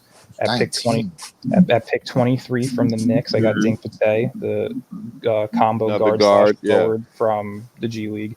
And at pick 29 from the Thunder, I have Boogie Flan, the guard from Arkansas. Ooh, you got the Thunder pick on And Boogie 29. Flan will eventually be a starting I got guard. Thunder picking 30. Oh Yes, wow. yes, yeah. I got the Celtics versus Thunder for the finals, and Boston Oh repeats. wow. Boogie Damn. Flan is Damn. is not Oh going that god low. damn. Yo, If But Celtics listen, gonna sell the team and that new owner is gonna come up and spend all that money, then maybe it will be 30. But if he's gonna sell the team and after that is gonna be a fire sale, they start moving pieces like Drew Holiday and Derek White, then that I don't see that. listen, Derek White and Tatum are there for the next 4 years, no matter what. Porzingis and Drew Holiday definitely could be moved after this season. Yeah, but see, you don't know Jaylen that. Brown, I What about see Brown? being there for 2 more years. But Mm. what I'm saying though is, like, listen, if you guys aren't already following me on Instagram, that's where I post my content. I'm gonna be once November 4th hits, which is when the college season starts. I'm gonna be having weekly mock drafts just based on how players are playing, projections, the NBA, where what the standings are. This is what I do though. So Right. as of right Right, now, real. that's the way that I see it. Is like the Knicks at the 4 seed, 5 seed, uh, OKC leading the pack, because you also have to remember too, the way that the draft works. The lottery is through the little ping pong balls, but everything else after pick 16 is based on standings. So pick 29 could be because OKC had the second best record in the league. It doesn't mean that they made the finals. You know what I mean? So that's how I'm Yeah. still grading it. But Right. But if hold that's on. your draft class right there, you've already taken care of your guard position because you now have Dink Pate and Boogie Flan. You get your superstar in Cooper Flag or Ace Bailey, and you grab an additional forward in a guy like Donnie Freeman. That's where I can see this draft going. See if you're saying that, I can live with watching Boogie Flan develop into a point guard. And I can live with even Dink Pate, who has a lot of potential. I can live with them getting better incrementally as along with our 2 other guys, like the next year. So I mean, that's what I'm saying. It's like the rush for this, because the deal is, even if we have a top 3 pick, that jersey's going to be selling no matter what, if he's really a good rookie of the year candidate. And so we'll make and it'll start putting people in the seats, even if we're a lottery team, but we have a rookie sensation. Right. Hold on. Let me ask this to Dylan before we head out. Again, Shea came to OKC. After that, what was their very next draft pick? Chat. After Shea got to OKC. Wasn't it Jada? Oh no, matter of fact, it was Chet. It was Chet. Yeah, No, It was Chet. Wait. Chet, then it was No, it can't Wasn't have been wasn't Shaq. it Trey Not Jones? after Wasn't it Trey Shea Jones? first season with OKC. Wait. Wasn't it Trey Jones? It wasn't Trey Jones? Yeah, no, it was Trey Jones, but meaning their first top 5 pick was Chet. Okay. Right. But that's what I'm saying. The very next year, did they have a draft pick? Yeah, it was Trey Mann, or whatever his name is, because they brought in Chris Paul and they ended up making the playoffs. Yeah. Okay, so it was Trey Mann. He played for the Clippers now, right? Is he on the Clippers? No, it's the other. I think Trey Mann. yeah. There's Terrence Mann and Trey Mann. Trey Mann's the one that OKC has. And there's a Trey Jones. I think Trey Mann is on the Spurs, if I'm not mistaken. No, Trey Jones is on the Spurs. Okay. Terrence Mann is on the Clippers. Trey Yeah, Mann is one of them from Brooklyn. Yeah, my fault. The one from Brooklyn, I always confuse him. My fault. But what I was trying to get at is how did they draft picks go after they got Shea? Because after they got Shea is when they started they rebuild, and I think they rebuild was like 4 or 5 years before they Well, got where they they made was. an attempt at the play. Well, they were supposed to rebuild, but the 1 year that they had Chris Paul, they made the playoffs, and that's why they got Trey Mann. But the year after that, they rebuilt, and I don't believe it was the Thunder pick that got them Chet.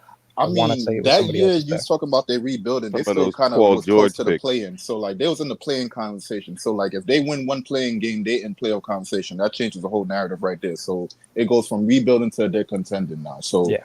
So it depends on how you look at it. You know what I'm saying? Now, I agree with you. Like they still kind of rebuilding, but I mean their picks are not the same as every other picks. Like they got whichever one, Trey Mann, Trey Jones, whichever one. Then they got J Dub. Then they got Chet. Then they got J Dub. It wasn't like their whole thing was like extensively built on lottery picks. If anything, their main hitters are lottery picks, J Dub, Chet, and shit like that. But like Shea was from a draft, so I mean from a trade. So like it's not. It's almost the same thing, but not kind of like the same thing. Because if anything, all we looking at is really like two players. If anything, one player holding more weight than the other. To be honest, because I think Chet is holding way more weight than J Dub. So that's just me. Yeah, no, A I'm just saying tankaphone that. says it's their picks. What's his name? J Will, both J Will and Chet. They tanked. They got their own. Rest of them, you see the other. What's his name? Right. No, Dead pieces. I was saying that just when I think of rebuilds, I think of them. I think they had a more of an organic rebuild with a lot of draft picks opposed to just a bunch of free agents being there. But I think that last Hartenstein free agent that was huge for them. I might have, Don't you know And what I forget mean, Alec it gave Burks. them and the you could edge go going back into next further. season. You could go back further to the OKC Durant. Now that was an organic one because they got Durant, the second pick in the draft, and they still lost a bunch of games, and then they got Westbrook, Okay, and so then what they was Westbrook? still What was Westbrook draft pick? I'm glad you said that. he What was was he Westbrook? was like number He, 4, I think. Yeah, he yeah, was 4 or 5. Yeah, I think he Right. was four. He was four. Right. Yeah. So After so yeah, LBL, after that's what you talk about, right? LBL, you talking yeah, about that's like what the I'm rebuild saying. like that. Right. And Okay. then In a realistic dream world, Cooper Flagg or Ace Bailey gets drafted to Brooklyn, and the following season, Darren Peterson gets drafted to Brooklyn. He's a shooting guard, and that allows you to then move Cam Thomas for a star point guard, and you have the You ability move Cam to. Thomas to point guard? No, no, no. You can move him for a point guard because he's not going to be the guy that gives you the 5.5 assists. I can see 4, but Nah, he could I give don't you think that 5. Yeah, Darren I can't wait Peterson. till the season start, yo. I yeah, like we have to also see this college season because I'm gonna the be watching jury more is still college. out. The jury is still out on what I saw from Cooper Flag. Um, I like DeBanster way better, and I like Dylan Harper better. So we're gonna have to see the whole season and see what's going on with these guys and how good they really are. Because a lot of I've times, been saying it. If you draft Ace or Flag, it allows you to at least have the option to trade for a star point guard. If you land Harper, that is your star point guard, and that allows you to tank for one more season in hopes of grabbing a guy yes, like But Darren but Dylan, Peterson but or but AJ DeBansta. But Dylan, we still got to see these players play on the court. So yeah, in essence, in theory, that sounds good. Like it's almost kind of close to the same model that Indiana did for Tyrese. But at the same time, we got to see these players play. Like all because Cooper the number one pick doesn't mean I have the highest regard. Like oh yeah, he gonna come and automatically change life. It might take him a little minute to get adjusted. So like making that trade immediately, the minute you pick up this guy, and if it depends if he make an immediate impact to the team to the point where you're like, okay, I could get somebody else on the team to influence his impact on the team as well as bringing another guy that could impact the team as well. can I answer this question for Dylan? I just need an extra year. Can I answer this question for Dylan and why I understand his point, where he's coming with it, and why I don't want Fox? See, easy. The whole thing about it, the front office. It depends on what type of situation you put your rookie in, because we see Kate Cunningham right now in Detroit being trashed. It I depends wouldn't how say you he's call it. trash, It but depends. he dealt with an injury. Yeah. Still, it's still underperforming big time from what he's supposed to be and expected to be. Like we don't see the same thing like Pablo Banchero, right? Or like Chet Holmgren. Okay. He's not in the same light. Cade So averaged, the front office might put a better situation, like what Dylan trying to say. It's building the better environment, and it's also job security for Sean Marks, because they already tasted the free agency and the trade, like Joe Tsai and Sean Marks. They'll be enticed like at some point to bring, like no team builds through the draft completely. They constantly looking for the options who they can bring as the Yeah. as their as a complimentary star to your guy. Right. I was gonna say though, I don't think you can knock Cade though. The dude averaged 23 and 7. What me and Dylan don't agree with is what type of assets you send out, and why I want to be like a 2-year rebuild. I don't want to nullify that 26 pick, and what assets I'm gonna give up in the future, because we don't know how the future can turn out. Right. We're gonna cross that bridge when we get to it. We're planning to close out in a couple minutes. Let Dylan finish what he was gonna say, and then I'm gonna close out. Yeah, like I said though, it all comes down to who you draft this year. If you land Flagg or Ace, that gives you the ability to accelerate the rebuild and use your assets for a star. If you land a guy like Harper, it allows you to bottom out for one more year in hopes of advance to Darren Peterson, Cam Boozer. That's what that option allows you to do. But moving forward after 2026, no matter who we draft, it doesn't matter. We are going to make a move. You don't just hold on to these assets for 6-7 years. It never happens like that, whether you want it to happen or not. 9 times out of 10, it doesn't happen. So you see them interchangeable as the number 1 pick. Who is it? As of right now, it's Cooper Flagg. There's no debate to it. No debate. I would say marketable wise. But remember last year. Remember last summer at the time, Ron Holland was the number 1 pick. Right. Yeah, but that was another G League failure. A lot of these guys, you're gonna be better in college than you are gonna be in the G League. But Dylan, I will pull up to my dog Breezy panel on a repeated occasion, and I have multiple people tell me Ace is this good. He is this good. He deserves to be he's number definitely 1. that good. But when you're talking about unanimous first overall pick bearing any major injury, Cooper Flagg, it's not even now. And you watched him. That is definitely not even. But I'm saying you're right. He's the consensus. But I'm saying, in your opinion, because I saw both of them play, I saw both of them play, and Cooper did not look that impressive to me. In my opinion, if I had to make the pick based on the team that we currently have, I think Ace is the best fit. I've been saying that for a while, though. I think that he is a 6'10" Tracy McGrady. He is a high-flying, athletic, scoring forward. He fits perfectly alongside a Noah Clowney, Nick Claxton. The biggest worry with him would just be with how lengthy and skinny our team is, but that is replaced by Claxton, Clowney, and Bailey's athleticism defensively. So I don't think that would be a worry. But if you're talking about best fit, yeah, I think it's Ace Bailey. If you're talking about the best player, I think it's Cooper Flagg right now. Yeah, but that depends what team is picking number 1 or number 2.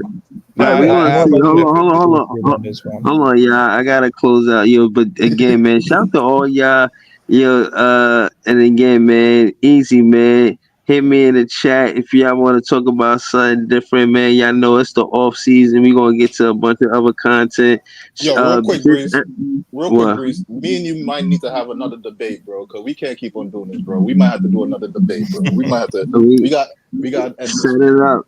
I don't know what me and Easy gonna debate, but we gonna debate. Easy, just let them know where they can find you. We gonna all do a quick commercial. Then I'm saying we gonna get back on the next time.